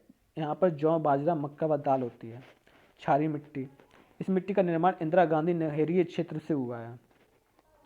क्षारीय मिट्टी का निर्माण इंदिरा गांधी नहरीय क्षेत्र से हुआ है। यह मिट्टी कम उपजाऊ होती है। इस मिट्टी में रेह व कल्लर मिट्टी कहते हैं। इस मिट्टी को रेह और कलर मिट्टी कहते हैं। जिप्सम की सहायता से इस मिट्टी को क्षारीयता की कम करने के लिए कम किया जाता है। CaSO4.2H2O gypsum. हरियाणा, पंजाब, गुजरात व उत्तर प्रदेश में है क्षारीय मिट्टी, ठीक है। दलदली मिट्टी, यह मिट्टी तराई व रेह के क्षेत्र में मिलती है। इसका सबसे बड़ा स्रोत है सुंदरबन डेल्टा। इस मिट्टी में सर्वाधिक चावल व जूट फसल होती है। दलदली मिट्टी, सुंदरबन डेल्टा, दलदल से ही का ये तो एक रूप है। पोषण चक्र, गैसीय चक्र और अपसादी चक्र। ठीक है, गैसीय चक्र में कार्बन चक्र, जल चक्र, नाइट्रोजन चक्र। अपसादी चक्र में कैल्शियम, फास्फोरस और सल्फर। कार्बन, जल चक्र, नाइट्रोजन, अपसादी चक्र देखो, वातावरणीय CO2 एवं जल में घुलनशील CO2। ठीक है, दहन के फलस्वरूप, शोषण के फलस्वरूप, प्रकाश संश्लेषण से जल चक्र, वर्षा होगी, बादल बनेंगे, बादल बाष्पोत्सर्जन क्रिया द्वारा, बादल संघनन की प्रक्रिया से बादल बने, चलता रहेगा। नाइट्रोजन चक्र एक ऐसा जैव रासायनिक चक्र है कि जिसमें नाइट्रोजन का विभिन्न रासायनिक रूपों में परिवर्तन होता है। जब वह पृथ्वी के वायुमंडल में घूमती है तो नाइट्रोजन चक्र में आने वाले महत्वपूर्ण कारक है नाइट्रोजनीकरण, स्थिरीकरण। नाइट्रोजन स्थिरीकरण, जानवरों व पादप पर्यावरण की नाइट्रोजन का सीधे N2 DNA, RNA, urea, protein आदि का अंग है। पुनः नाइट्रोजन को अन्य उपयोगी रासायनिक यौगिकों में बदलने की आवश्यकता होती है। अब क्रियाओं में नाइट्रोजन स्थिरीकरण, राइजोबियम बैक्टीरिया। ठीक है, नाइट्रीकरण, इस प्रक्रिया में अमोनिया के ऑक्सीकरण व नाइट्रेट का निर्माण होता है क्योंकि NH3 काफ़ी जीवों के लिए हानिकारक है। NH3 का नाइट्रीकरण होगा तो बैक्टीरिया बनेगा, बैक्टीरिया की उपस्थिति तो NO2 माइनस नाइट्राइट बनेगा और NO3 नाइट्रेट बनेगा। नोट, आकाशीय बिजली के चमकने से वायुमंडल नाइट्रोजन गैस अमोनियम नाइट्रेट में परिवर्तित हो जाता है। वायुमंडल में जब आकाशीय नाइट्रेट और नाइट्रेट में परिवर्तित हो जाती है।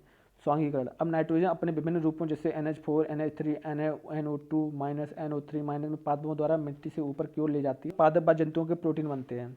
अमोनीकरण, जीव जंतुओं का अपशिष्ट, स्वयं मुर्दा जीव जंतु कार्बनिक नाइट्रोजन से युक्त होते हैं। जब वे मिट्टी में मिलते हैं तो कुछ कवक और बैक्टीरिया इन्हें अमोनिया में परिवर्तित कर देते हैं, अमोनीकरण को। अब विनाइट्रीकरण देखते हैं, वह प्रक्रिया जिसमें नाइट्रेट पुनः वायुमंडलीय नाइट्रोजन में परिवर्तित कर देती है, विनाइट्रीकरण कहलाती है। ठीक है, ये सब छोड़ो, अब क्वेश्चन देख लो। पौधों की जड़ों द्वारा फास्फोरस को किस रूप में ग्रहण किया जाता है? पौधों की जड़ों द्वारा फास्फोरस को किस रूप में ग्रहण किया जाता है? ऑर्थोफॉस्फेट। ठीक है, वह पोषक चक्र जो पत्थरों के अपक्षय से प्रभावित होते हैं, फास्फोरस चक्र पत्थरों के अपक्षय से प्रभावित होते हैं। वह पोषक चक्र जो सूर्य के प्रकाश से सीधे प्रभावित होता है, कार्बन चक्र। पारिस्थितिकी तंत्र में अवयवों के चक्र को क्या कहा जाता है? भू रासायनिक चक्र। पारिस्थितिकी तंत्र में अवयवों के चक्र को क्या कहते हैं? जैव भू रासायनिक चक्र। मौलिक जैविक तत्व है कार्बन, हाइड्रोजन, ऑक्सीजन, सल्फर तथा फास्फोरस। पौधे नाइट्रोजन का उपयोग करते हैं नाइट्रेट के रूप में। पौधों के शरीर में कार्बन पहुंचता है CO2 के रूप में। वायुमंडल में O2 की प्राथमिक स्रोत है हरित पादप। ठीक है, नाइट्रीकरण की क्रिया में है NO3 माइनस और NO2 माइनस। नाइट्रीकरण की क्रिया में जब वायुमंडल से समस्त CO2 को निकाल दिया जाए तो सबसे पहले किस पर प्रभाव पड़ेगा? प्राथमिक उत्पादक पर। अब परिवहन को देखते हैं। सड़क परिवहन, सड़कों के प्रकार हैं 6। ठीक है, पहला है राष्ट्रीय राजमार्ग NH, दूसरा है स्टेट राजमार्ग, तीसरा है जिला सड़कें, चौथा है ग्रामीण सड़कें, पांचवा है शहरी सड़कें और छठा है सीमावर्ती सड़कें। सबसे ज़्यादा सड़कें ग्रामीण सड़कों। राष्ट्रीय राजमार्ग के बारे में देखते हैं। राष्ट्रीय राजमार्ग देख रेख विकास प्रबंधन भारतीय राष्ट्रीय राजमार्ग प्राधिकरण द्वारा किया जाता है। इसकी स्थापना 1995 में की गई थी। राष्ट्रीय राजमार्ग NH, नेशनल राजमार्ग मंत्रालय के अंतर्गत राष्ट्रीय राजमार्ग आते हैं। सबसे लंबा राष्ट्रीय राजमार्ग है NH44। सबसे छोटा राष्ट्रीय राजमार्ग है NH47। ठीक है, NH 548 यानी 548, NH 118। ठीक है, सबसे छोटा। ये चित्र देख लो। NH कहाँ से? मुंबई से अमृतसर जाना है तो आप दिल्ली के लिए जो मतलब 1428 किलोमीटर है और आप दिल्ली पहुंचोगे, दिल्ली से डायरेक्ट अमृतसर। ठीक है, लेकिन अगर आपको ऐसा नहीं जाना है तो पहले आप चेन्नई जाओगे, चेन्नई से कोलकाता, कोलकाता से दिल्ली और दिल्ली से अमृतसर, या आप डायरेक्ट कोलकाता पहुंचिए NH 6 से। ठीक है, अगर मुंबई से आगरा जाना है तो NH 3 का रूट पकड़िए। ठीक है, NH 1 व NH 2। देखो NH 2 ये है, NH 1 ये है, तो अमृतसर ये जो रोड है ना, ये इसे GT रोड बोलते हैं। ठीक है, GT रोड का निर्माण शेरशाह सूरी ने करवाया था। NH 7 वाराणसी टू कन्याकुमारी है। NH8 1428 किलोमीटर है। विश्व में सबसे ऊंचाई पर मनाली लेह सड़क है, मनाली लेह सड़क। भारत में सबसे ज़्यादा पक्की सड़कें महाराष्ट्र में है। भारत में सबसे ज़्यादा कच्ची सड़कें उड़ीसा में। भारत में सबसे कम सड़कें हैं सिक्किम में। NHDP राष्ट्रीय राजमार्ग विकास परियोजना, नेशनल हाईवे डेवलपमेंट प्रोग्राम, इसमें 14,500 सड़कें ली गई हैं, यानी कि सैकड़ा, हज़ार, 10,000, 14,1405 सड़कें ली गई हैं। इसका मुख्य कार्य है एक लेन बाद 2 लेन राजमार्गों को 4/6 लेन राजमार्ग में परिवर्तित करना, यानी जो 1 और 2 लेन वाली राजमार्ग सड़कें हैं ना, उनको 4/6 राजमार्ग में परिवर्तित कर देना। स्वर्णिम चतुर्भुज परियोजना के बारे में देखते हैं। स्वर्णिम चतुर्भुज परियोजना दिल्ली, मुंबई, चेन्नई, कोलकाता, ये जो उत्तर दक्षिण व पूर्व पश्चिम गलियारा, उत्तर से दक्षिण और पूर्व से पश्चिम गलियारा। देखो, पूर्व से पश्चिम गलियारा है, मतलब पूर्व से पश्चिम है तो सिलचर से पोरबंदर तक, यानी कि असम से गुजरात, और उत्तर से दक्षिण है तो श्रीनगर से कन्याकुमारी। ठीक है, और ये जो पूरब से पश्चिम और जिस जगह मिलेंगे ना, वो झांसी, उत्तर प्रदेश में मिलेंगे, झांसी पर। NHDP 3 इसका मुख्य कार्य राजधानियों, बड़े नगरों व औद्योगिक नगरों को जोड़ना है। NHDP 4 सड़क के किनारे पर फुटपाथों, रिंग रोड, बाईपास, फ्लाईओवर का निर्माण करना है। इंपॉर्टेंट पॉइंट देखिए कि सबसे बड़ी नदी पुल भूपेन हजारिका पुल है। सबसे बड़ा नदी पुल भूपेन हजारिका पुल है, यह असम में है। इसकी लंबाई है 9.13 किलोमीटर। सेतु भारतम योजना, इस योजना के अंतर्गत राष्ट्रीय राजमार्ग को रेलवे क्रॉसिंग से मुक्त करना है। रेल परिवहन, भारत में सर्वप्रथम 16 अप्रैल 1853 में को प्रथम रेल चलाई गई थी। यह मुंबई से ठाणे के बीच चलाई गई थी। 34 किलोमीटर इसकी लंबाई थी, मुंबई से ठाणे में 16 अप्रैल 1853 को। भारत का रेल नेटवर्क विश्व में 4th पोजीशन पर है। पहला है USA का, दूसरा है चीन का, तीसरा है रूस का। भारत में सबसे अधिक रेल नेटवर्क यूपी में है और फिर राजस्थान में। सिक्किम राज्य में वर्तमान में कोई रेल लाइन नहीं है, यानी सिक्किम में कोई रेल लाइन नहीं है। मैसूर रेलवे स्टेशन, इसमें रेलवे स्टेशन पर दृष्टिबाधित लोगों के लिए आने जाने के लिए सुविधा है, मैसूर रेलवे स्टेशन। अब देखते हैं गेज। देखो 3 गेज हैं, narrow gauge, metre gauge, broad gauge. ठीक है, नैरो गेज की लंबाई है 0.07 मीटर। ठीक है, ब्रांड सबसे बड़ा है ब्रांड गेज, मीटर गेज और नैरो मीटर। ठीक है, नैरो गेज। यूनी गेज परियोजना के बारे में देखते हैं। इस परियोजना की शुरुआत 1992 में हुई थी। यूनी गेज 1992 में हुई थी। इसमें छोटी गेज की बड़ी गेज में बदलना है। जो छोटी गेज है ना, उनको बड़ी गेज में बदलना है। यूनी गेज परियोजना का यही उद्देश्य है। देश के सारे गेज एक जैसे होने के लिए यूनी गेज परियोजना की शुरुआत की गई है। विश्व का सबसे ऊंचा रेलवे पुल जम्मू कश्मीर के चिनाब नदी पर स्थित है। इसकी ऊंचाई 359 मीटर है। विश्व का सबसे लंबा रेलवे प्लेटफार्म गोरखपुर में है। इसकी लंबाई 1.3 किलोमीटर है। बुलेट ट्रेन की देखो, बुलेट ट्रेन अहमदाबाद से मुंबई के बीच चलाई गई थी। बुलेट ट्रेन जापान की सहायता से चलाई गई थी। सबसे लंबी दूरी तय करने वाली रेल विवेक एक्सप्रेस है। यह डिब्रूगढ़ से कन्याकुमारी तक जाती है। Konkan railway, advance central device. ठीक है, दोहा और मंगलुरु के बीच 760 किलोमीटर की दूरी है, जिसमें 84 किलोमीटर की एक सुरंग है। यहाँ चलने के लिए कोंकण रेलवे चलने वाली ट्रेन को ACD एडवांस सेंट्रल डिवाइस का प्रयोग किया जाता है। इसके द्वारा यहाँ पर चलने वाली ट्रेनों में 3 किलोमीटर की दूरी पर आने पर ब्रेक लग जाते हैं।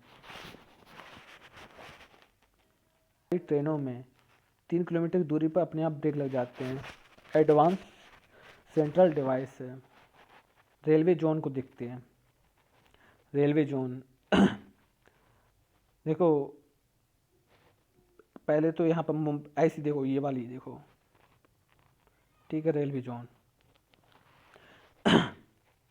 तो देखो, पहले पूर्वी रेलवे है, पश्चिमी रेलवे जोन है और दक्षिणी रेलवे जोन है। पूर्वी रेलवे जोन के बारे में देखते हो कि यह पूर्वी रेलवे जोन है कोलकाता में, पश्चिमी रेलवे जोन है मुंबई में। वाला देख लो, उत्तरी पश्चिमी रेलवे जोन है जयपुर में, और पूर्वी दक्षिणी जोन है बिलासपुर, ठीक है। पश्चिमी दक्षिणी रेलवे जोन है हाबोली में, और उत्तरी पूर्वी रेलवे जोन है गोरखपुर में, जहाँ पर सीएम चुनाव लड़ेंगे अब, ठीक है। हो गया, ये देख लो ये वाले जोन।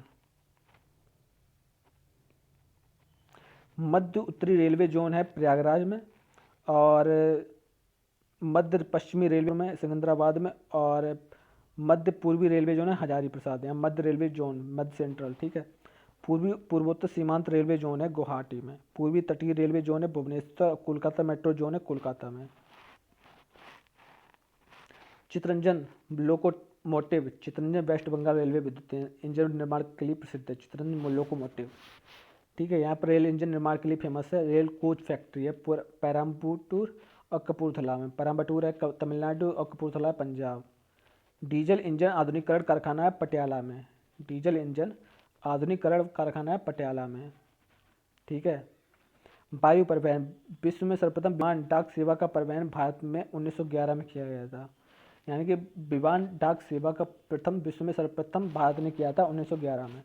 यह विमान इलाहाबाद से नैनी के मध्य उड़ाया गया था। इंडियन नेशनल एयरवेज कंपनी की स्थापना 1933 में की गई थी। भारत में सभी वैज्ञानिक कंपनियों का राष्ट्रीयकरण 1953 में कर दी गई थी। साथ ही दो नए विमानिक निगमों की भी स्थापना हुई थी। ये दो थे, भारतीय विमान निगम और एयर इंडिया। भारतीय विमान निगम, इंडियन एयरलाइंस, इसके तहत देश की आंतरिक भागों और समीपवर्ती पड़ोसी देशों में उड़ान की सुविधा उपलब्ध कराई गई। एयर इंडिया इसके अंतर्गत विदेश में की उड़ान के लिए सुविधा उपलब्ध कराएगी। 1981 में एक नई विमान सेवा बनाई गई, वायु दूत योजना। यह दुर्गम क्षेत्र में विमान सेवा से संबंधित थी। एयर इंडिया का मुख्यालय न्यू दिल्ली में और एयर इंडिया की निगमित कार्यालय मुंबई में। एयर इंडिया के सभी लोग महाराजा हैं। एयर इंडिया का लोगो है महाराजा, सभी लोग नहीं, एयर इंडिया का लोगो है महाराजा, ठीक है। एयर इंडिया का प्रतीक चिन्ह है उड़ते समय हंस की नारंगी रंग का कोणार्क चक्र। उड़ते समय हंस में नारंगी रंग का कोणार्क चक्र एयर इंडिया का प्रतीक चिन्ह है।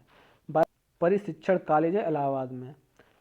राष्ट्रीय विमानन प्रबंधन व अनुसंधान संस्थान न्यू दिल्ली में है। देश के प्रमुख अंतर्राष्ट्रीय हवाई अड्डे देखते हैं, ये है अंतर्राष्ट्रीय प्रमुख हवाई अड्डे। छत्रपति शिवाजी अंतर्राष्ट्रीय हवाई अड्डा है मुंबई में। इंदिरा गांधी है नई दिल्ली में। अन्ना अंतर्राष्ट्रीय हवाई अड्डा है चेन्नई में। नेताजी सुभाष चंद्र बोस कोलकाता में। सरदार वल्लभ भाई पटेल अहमदाबाद। गोपीनाथ बरदौली गुवाहाटी।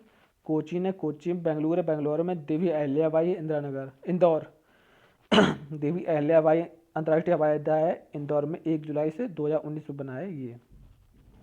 देवी अहिल्याबाई पहली 19 को, देवी अहिल्याबाई, ठीक है, इंपॉर्टेंट है, याद रखना। राजीव गांधी अंतर्राष्ट्रीय हवाई अड्डा हैदराबाद। चौधरी चरण सिंह लखनऊ। श्री गुरु रामदास अमृतसर। शेख अली आलम श्रीनगर। लाल बहादुर शास्त्री वाराणसी। और जयपुर मंगलौर, ठीक है। भारत में पहली हेलीकॉप्टर टैक्सी की सेवा बेंगलोर शहर में शुरू की गई थी। भारत में एयर टैक्सी की सुविधा प्रदान करने वाला पहला राज्य मध्य प्रदेश, ठीक है। अंतर्राष्ट्रीय हवाई अड्डा प्राधिकरण की स्थापना 1972 में की गई थी। राष्ट्रीय हवाई अड्डा प्राधिकरण की स्थापना 1986 में। इंदिरा गांधी राष्ट्रीय उड़ान अकादमी फुर्सतगंज यूपी में स्थित है। पवन हंस सेवा 1985 में शुरुआत, यह हेलीकॉप्टर से संबंधित है। रक्त समूह देखते हैं। रक्त समूह की खोज कार्ल लैंड स्टीनर ने 1902 में की थी। इसने रक्त समूह को 4 वर्गों में बांटा, ए, बी और ए, बी, ओ। समूह को एंटीजन के आधार पर बांटते हैं। एंटीजन प्रतिजनन, ये प्रोटीन के बने होते हैं, ये आरबीसी की सतह पर पाए जाते हैं। एंटीजन 2 प्रकार के होते हैं, एंटीजन ए, एंटीजन बी, ठीक है। एंटीजन आरबीसी, एंटीबॉडी ये प्रोटीन के बने होते हैं। एंटीबॉडी प्लाज्मा में पाई जाती है। एंटीबॉडी 2 प्रकार के होते हैं, एंटीबॉडी ए, एंटीबॉडी बी। ये हमेशा एंटीजन के विपरीत होती हैं। ए बी सर्वग्राही है, ओ सर्वदाता है। सर्वदाता ओ अगर निगेटिव होता है तो क्योंकि इसमें कोई एंटीजन नहीं हो पाया जाता। आरएच फैक्टर देखते हैं। ये एक प्रकार के एंटीजन है, आजकल इसे डी एंटीजन कहते हैं। इसको रेसर बंदर के रक्त में खोजा गया था। आरएच फैक्टर को रेसर बंदर के रक्त में खोजा गया था। जिन व्यक्तियों में पाया जाता है इसे आरएच पॉजिटिव कहते हैं। व्यक्तियों की यह नहीं पाया जाता है उसे आरएच नेगेटिव कहते हैं। विश्व में 85% व्यक्तियों में आरएच पॉजिटिव वाले होते हैं। भारत में 93% व्यक्ति आरएच पॉजिटिव वाले पाए जाते हैं। सर्वग्राही ए बी पॉजिटिव होता है क्योंकि इसमें कोई एंटीबॉडी नहीं पाई जाती है। नोट, पॉजिटिव वाले व्यक्ति नेगेटिव वाले के को कभी रक्त नहीं दे सकते हैं। पॉजिटिव व्यक्ति वाले कभी नेगेटिव व्यक्ति वालों को कभी रक्त नहीं दे सकते हैं। समान समान के रक्त को रक्त दिया या लिया जा सकता है। समान समान जो आर एच पॉजिटिव है ना, उनको रक्त लिया जा सकता है। इनमें से कौन सा आदान प्रदान संभव नहीं है? ए बी और बी, ठीक है। ए प्लस और ए माइनस को कभी भी रक्त दिया नहीं जा सकता है। ये दे सकते हैं, ये भी दे सकते हैं, और ये तो सब दाता है ही, ठीक है। अगर ए है और ए और ओ को मिला दें, ये आप पढ़ चुके होंगे, ज़्यादा नहीं पूछे जाते। विवाह के लिए कौन सा जोड़ा अयोग्य है? आर एच प्लस फैक्टर और मादा आर एच माइनस फैक्टर अयोग्य है। यदि इनका विवाह नहीं होता है तो इनका पहला बच्चा सामान्य होगा और दूसरा बच्चा निगेटिव मतलब पॉजिटिव आर एच पॉजिटिव होगा, जिसकी गर्भावस्था में ही मृत्यु हो सकती है। रक्त बैंक में रक्त को 4 डिग्री सेंटीग्रेड ताप पर रखते हैं। रक्त बैंक में रक्त को 4 डिग्री सेंटीग्रेड पर रखते हैं। रक्त बैंक में अधिकतम रक्त को 42 दिन तक रखा जा सकता है। रक्त बैंक में अधिकतम रक्त को 42 दिनों जाता है। ये क्वेश्चन है, पूछा जाता है कि ब्लड बैंक में रक्त को कितने दिन तक रखा जाता है? 42 दिन तक। और रक्त बैंक में रक्त को कितने डिग्री सेंटीग्रेड पर रखते हैं? 4 डिग्री सेंटीग्रेड पर। रक्त को जमने से रोकने के लिए प्रतिस्कंदन, सोडियम नाइट्रेट तथा सोडियम ऑक्जेलेट का प्रयोग करते हैं। मानव में प्राकृतिक हेपेरिन पाया जाता है जो रक्त को जमाने से रोकता है। आरबीसी, रेड ब्लड कार्पस, लाल रक्त कणिकाएं। आरबीसी का रासायनिक नाम है एंथ्रोसाइट। आरबीसी का रासायनिक नाम है एंथ्रोसाइट। आरबीसी का निर्माण हीमोग्लोबिन के कारण होता है। आरबीसी का कब्रिस्तान कहा जाता है प्लीहा को। आरबीसी का कब्रिस्तान प्लीहा को कहा जाता है। जब होने लगती है तो आरबीसी की मात्रा बढ़ने लगती है। जैसे पहाड़ों पर चढ़ने के बाद मनुष्य का मुख का रंग लाल हो जाता है। एनीमिया रोग आरबीसी की कमी से हो जाता है। इस कारण इसे हम चक्कर आ जाते हैं, जो कि ऑक्सीजन के साथ अवक्रिया करके हमें ऊर्जा नहीं मिल पाती है। आरबीसी का मुख्य कार्य ऑक्सीजन को शरीर में अन्य भागों तक पहुंचाना होता है। आरबीसी 20 से 120 दिन तक जीवन काल होता है। डब्ल्यूबीसी का व्हाइट ब्लड कार्पस, श्वेत रक्त कणिकाएं। डब्ल्यूबीसी का रासायनिक नाम है ल्यूकोसाइट्स। इनकी जीवन काल है 4 से 7 दिन। डब्ल्यूबीसी रोग प्रतिरोधक क्षमता को बढ़ाता है और डब्ल्यूबीसी के बढ़ जाने से ब्लड कैंसर, लिकोमिया नामक रोग होता है। यानी कि जब प्लेटलेट्स, नाम है थम्ब्रोसाइट्स। देखो, आरबीसी है एथ्रोसाइट्स, डब्ल्यूबीसी है ल्यूकोसाइट और प्लेटलेट्स है थम्ब्रोसाइट्स। प्लेटलेट्स का जीवन काल 2 से 4 दिन होता है। इसका मुख्य कार्य रक्त का थक्का जमाना होता है। रक्त के जमने से कैल्शियम तत्व शामिल होता है। रक्त में 60% प्लाज्मा होता है और 40% कणिकाएं होती हैं।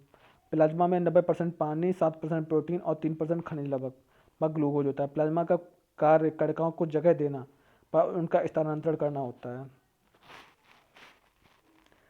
अम्लीय वर्षा का मान 5.6 या उससे कम होता है। अम्लीय वर्षा का रक्त अस्थिमज्जा में जमता है।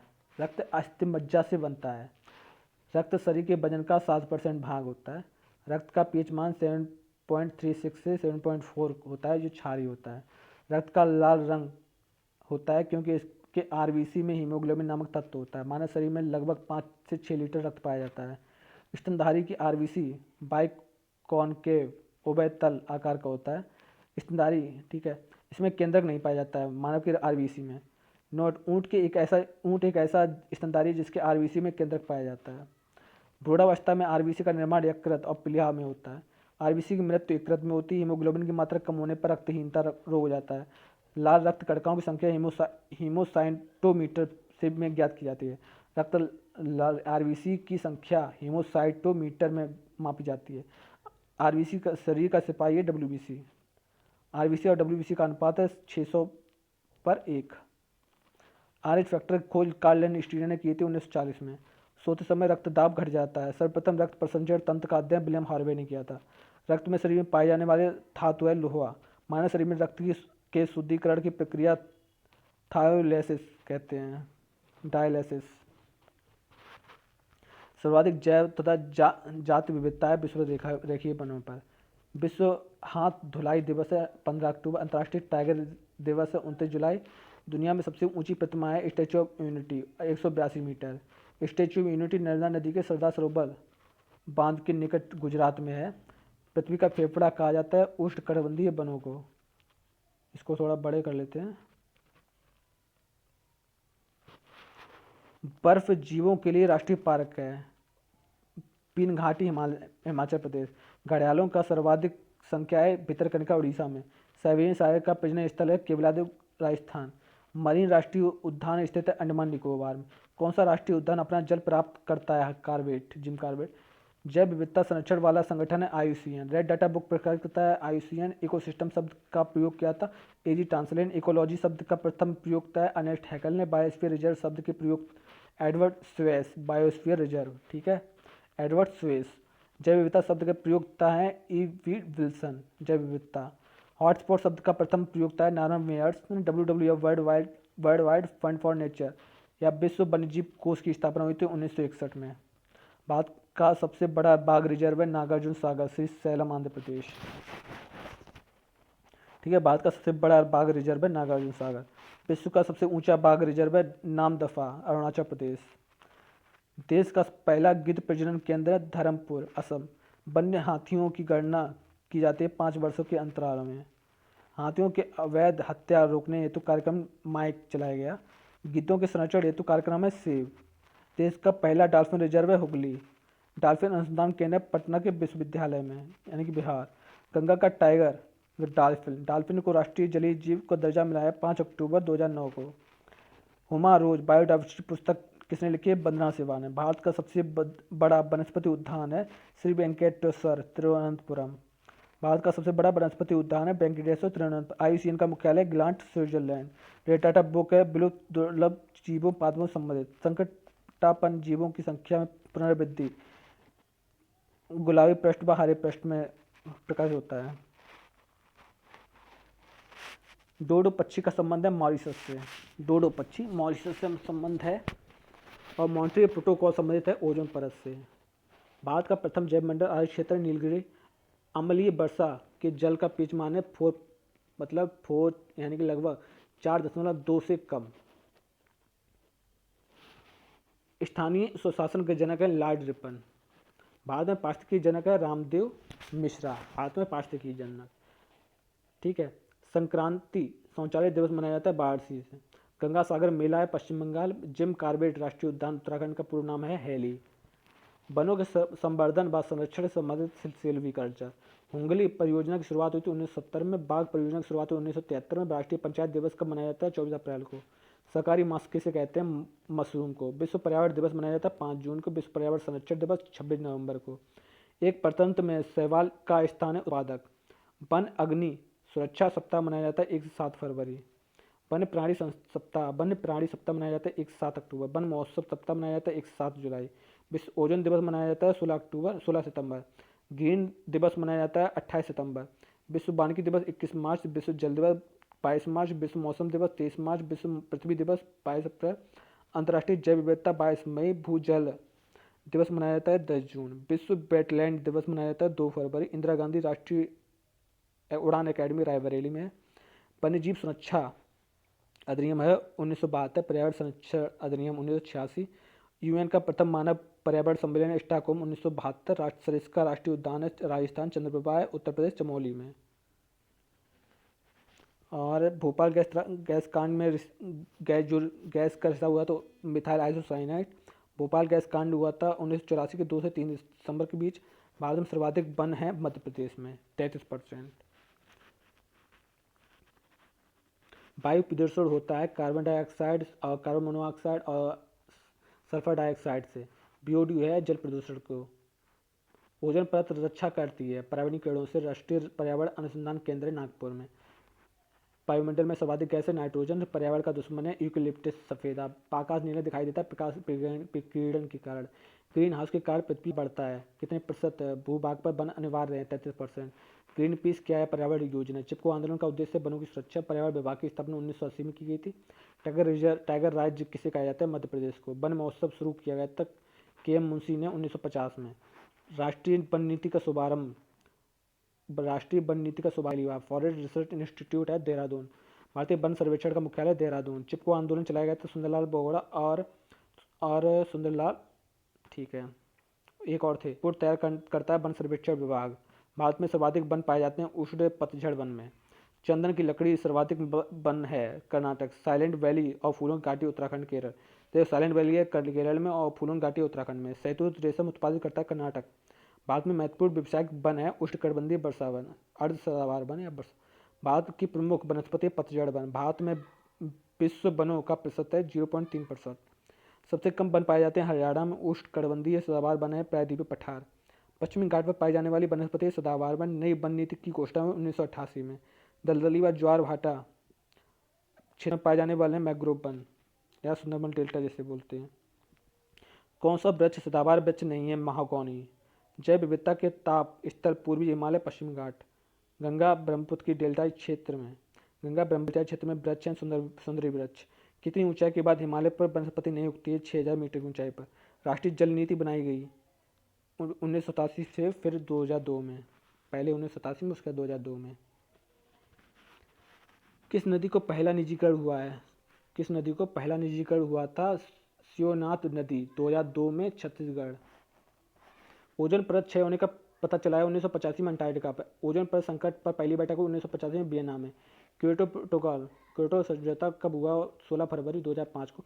एप्को आंदोलन की शुरुआत 1983 में कर्नाटक में। विश्व वानिकी की शुरुआत 1972 में अमेरिका के मार्टिन द्वारा।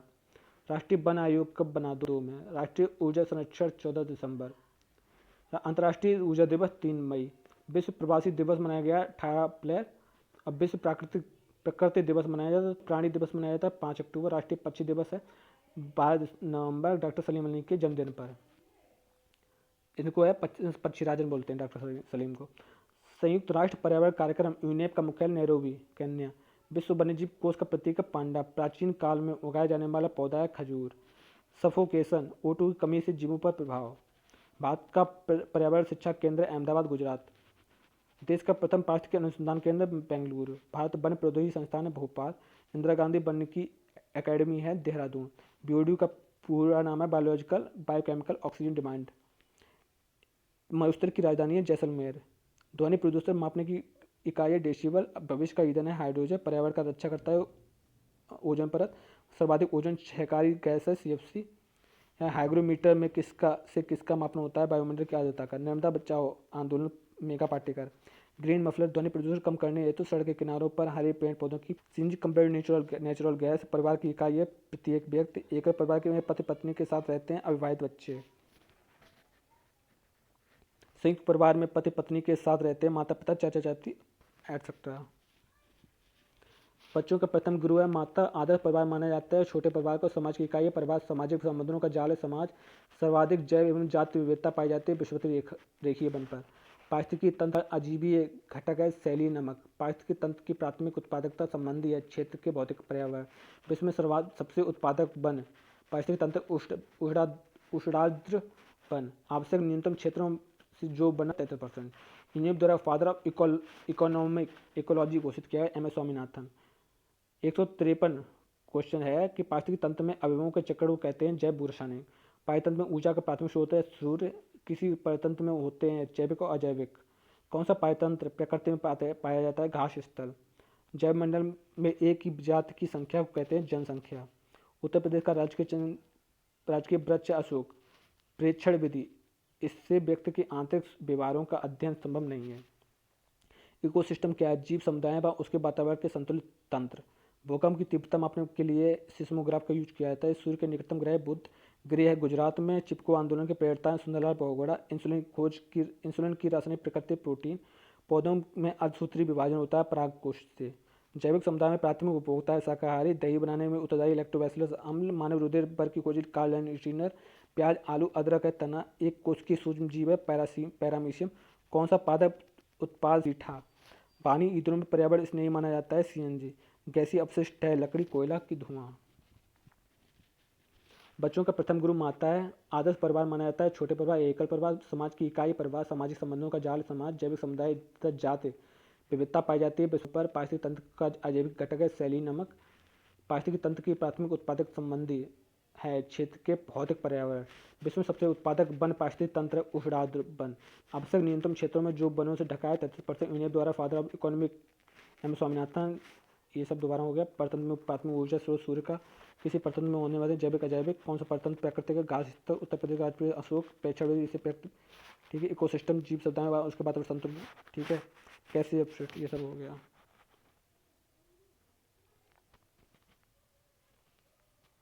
कौन से पौधे दूर दूर प्रसरित होंगे?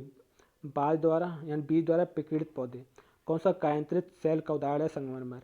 महासागरों में कौन सा लवण सर्वाधिक पाया जाता है? NaCl, सोडियम बाइकार्बोनेट यानी सोडियम क्लोराइड, सोडियम बाइकार्बोनेट नहीं। राज्यसभा की अध्यक्षता करता है उपराष्ट्रपति। किसी मिट्टी का विस्तार भारत में सर्वाधिक क्षेत्र में है? जलोढ़ मिट्टी। कितने प्रतिशत है? 22%। प्लेग है जीवाणु जनित रोग। जो शाकाहारी जंतु हरे पेड़ पौधों पर निर्भर रहते हैं प्राथमिक उपभोक्ता कहलाते हैं। तंबाकू की आती निकोटीन कारण। भारत में विवाह योग्य न्यूनतम आयु 18 गर्ल्स की और 21 बॉयज की। राजस्थानियों का मुख्य व्यवसाय है कृषि। ठगी की शिकायत है उपभोक्ता संरक्षण मंच पर।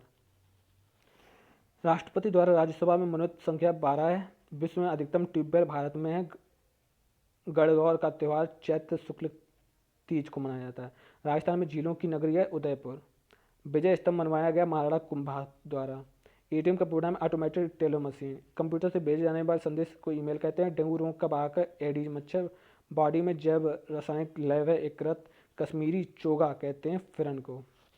कुत्ता मछली का आवास है समुद्र। CNG का पूर्ण रूप कंप्रेस्ड नेचुरल गैस।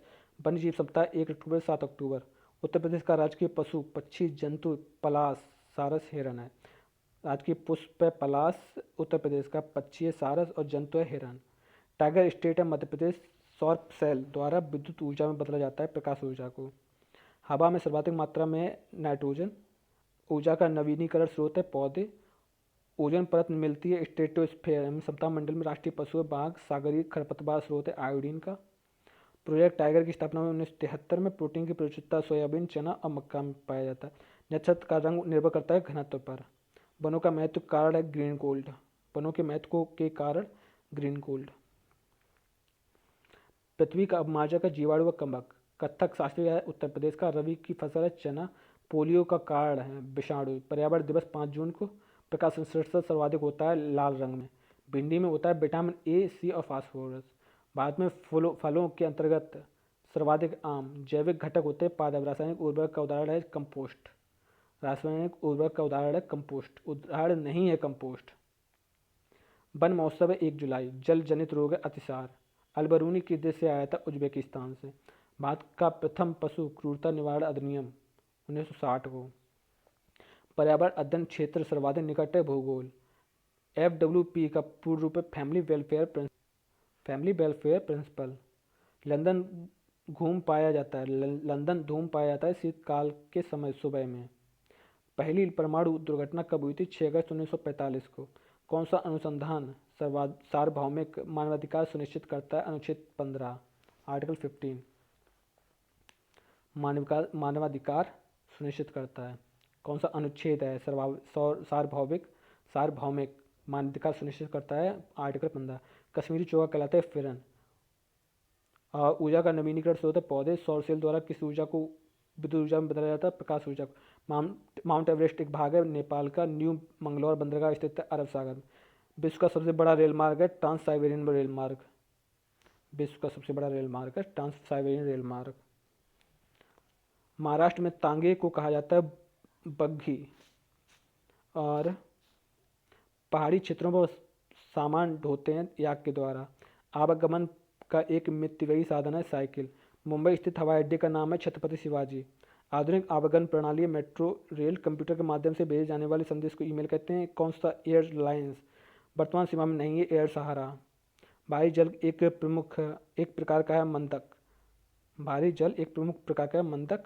भूमिगत जल के प्रमुख प्रदूषक आर्सेनिक और क्लोराइड।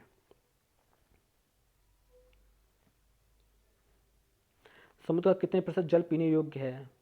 0.65%। विश्व में जल संकट का प्रमुख कारण है नगरीकरण। तरुण भारत संघ।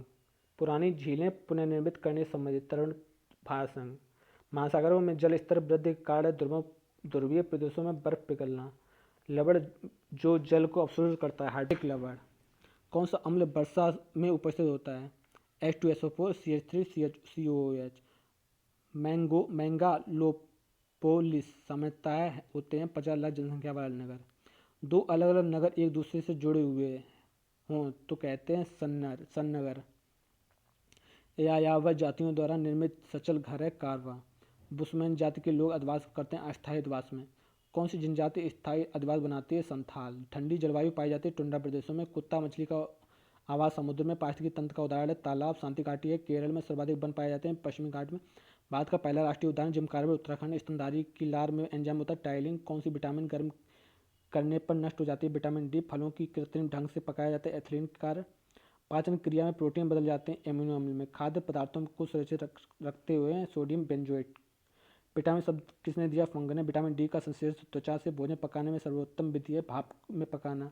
लेबर में भविष्य हेतु भंडारित विटामिन है ए। कौन सा पाचक एंजाइम नहीं है? इंसुलिन। बॉडी में कोलेस्ट्रॉल कम करने हेतु लहसुन। पाचन का अधिकांश भाग संपन्न होता है आमाशय में। क्लोरोफिल नामक हेतु है लोहा मैग्नीशियम। तिलचट्टा किस श्रेणी में रखा जाता है? सर्वहारी। मनुष्य शरीर में की जैव रासायनिक प्रयोगशाला एक कृत। रात में जागने वाले जानवर केवल काला व सफ़ेद दिखते हैं। धूमकेतु मेघालय में। भारत में कितने प्रतिशत भूभाग पर वन है? 19.47%। व्याख्यावास हैबिटेट पर्यावरण जिसमें एक ही प्रजाति रहती हो। भारत की संकट जाते हैं भारतीय जंगली गधा। कौन सा पक्षी विलोपन की ओर बढ़ रहा है? सोच रैया। ना उड़ सकने वाले पक्षी कैसोबरी ऑस्ट्रेलिया में है। हेसावर फ्लेमिंगो प्रजनन करते हैं कच्छ के रण में। भारत का सर्वप्रथम एक्वेरियम स्थित है तारापुर मुंबई में। कौन सा पक्षी केवल जंगल में मिलता है? हॉर्नबिल। सफ़ेद बाघ पाया जाता है नंदनकानन प्राणी उद्यान में। नंदनकानन प्राणी उद्यान में सफ़ेद बाघ मिलता है। भारतीय गंगा स्थित काजीरंगा में दुर्लभ वृक्षों के लिए संरक्षित है साइलेंट वैली। पारिस्थितिकी तंत्र में ऊर्जा प्रवाह एक दिशा होता है। उच्च बीओडी संकेत करता है कार्बनिक प्रदूषण का। ओजोन परत पाई जाती है स्ट्रेटोस्फीयर में। वैश्विक ताप में सर्वाधिक प्रतिशत योगदान है CO2 कार्बन डाइऑक्साइड 54%। डबल रोटी बनाने में दौरान होता है CO2। एक पारिस्थितिकी तंत्र में प्रेरक बल है सौर ऊर्जा। जैव विविधता का संवेदनशील स्थल है पश्चिमी घाट। शौचालय दिवस मनाया जाता है 19 नवंबर। स्वचालित वाहन उत्सर्जन का जैव संकेतक है लाइकेंस। कारक जो कैंसर के लिए उत्तरदायी है कार्सिनोजेनिक। खरीफ की फसल है मक्का धान। कोयला किसके अवशेष है? वनस्पति। हॉटस्पॉट शब्द का सर्वप्रथम किया नॉर्मन मायर्स ने।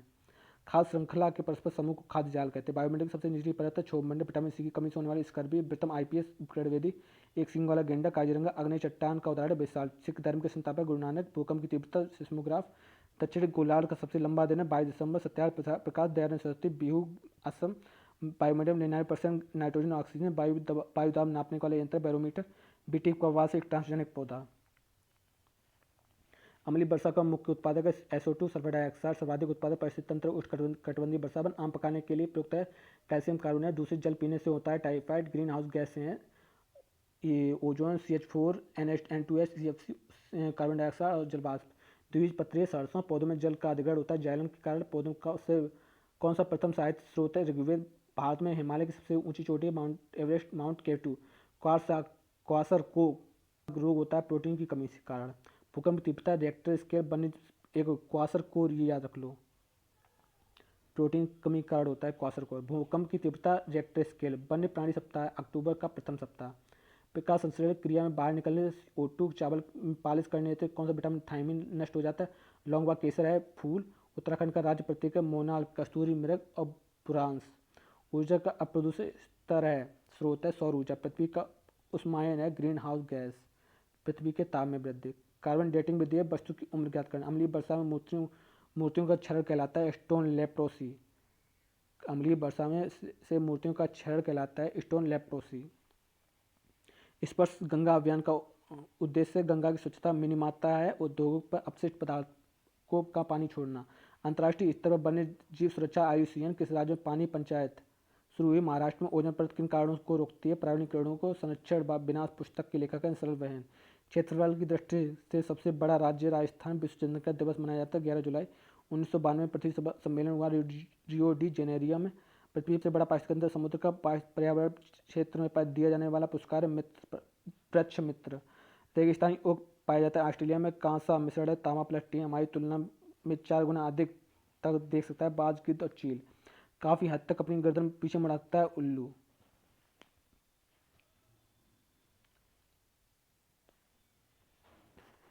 खेजड़ी वृक्ष पाया जाता है रेगिस्तानी क्षेत्र में। मधुमक्खी पालन हेतु सबसे अच्छी विधि है अक्टूबर से दिसंबर के मध्य। नदी का प्रदूषण स्तर है BO2 वायरस से होने वाला रोग है जुकाम। कृषि को प्रभावित करने वाले मौसमी तत्व है वृष्टि। वायुमंडल सबसे ठंडी परत मध्यमंडल, जो रेखा 180 किलोमीटर खींची गई अंतर्राष्ट्रीय रेखा gulf of Mannar marine restrict Tamil Nadu. Bharat का लिंग अनुपात 943। 1000 किसान का मित्र केचुआ। जीवों का व्यवहार अध्ययन इथोलॉजी। समुद्री शैवाल स्रोत है आयोडीन सैक लाइकेन सहजीवी। CNG combined natural gas. LPG liquefied petroleum gas. चमगादड़ स्तनधारी क्योंकि बच्चे देता है। पर्यावरण है बायोटिक एंड नॉन बायोटिक या एबायोटिक संस्था यूनेप यूएनडीपी वन्यजीव संरक्षण के लिए। कृत्रिम वर्षा हेतु प्रयुक्त रसायन है सिल्वर आयोडाइड। बायोडीजल जेट्रोफा द्वितीय श्रेणी का उपभोक्ता है सांप। शुष्क बर्फ है CO2। रक्षात्मक भोज्य पदार्थ जिसमें विटामिन व खनिज जीवमंडल का संरक्षण सर्वाधिक होता है राष्ट्रीय उद्यान व अभयारण्य द्वारा। तालाब में उगने वाला पौधे के तने पतला लंबा और खोखला किसी परतंत्र में होते हैं जैविक व अजैविक। अंतर्राष्ट्रीय संस्था जो पूरे विश्व में पर्यावरण की सुरक्षा के लिए देखभाल करता है UN। कीटनाशक के अधिक इस्तेमाल से होता है जल प्रदूषण। लवण जो जल को अवशोषित करता है हाइड्रोफिलिक। विश्व उष्मायन के लिए कारक है वाहनों से निकली गैस। धातु में प्रस्तर है अयस्क। पेड़ पौधे अवशोषक हैं CO2 के। महासागरों में जल स्तर वृद्धि का कारण है ध्रुवीय प्रदेशों में बर्फ का पिघलना। हानिकारक सल्फर मिश्रित SO2। वायु प्रदूषण कम किया जाता है वृक्षों द्वारा। ठीक है, तो दूसरा पार्ट भी खत्म हो गया। उम्मीद है इससे बाहर कुछ भी नहीं आएगा लगभग, अगर देखा जाए तो यानी 25 से ऊपर गारंटी है कि आपको मिल जाएगा।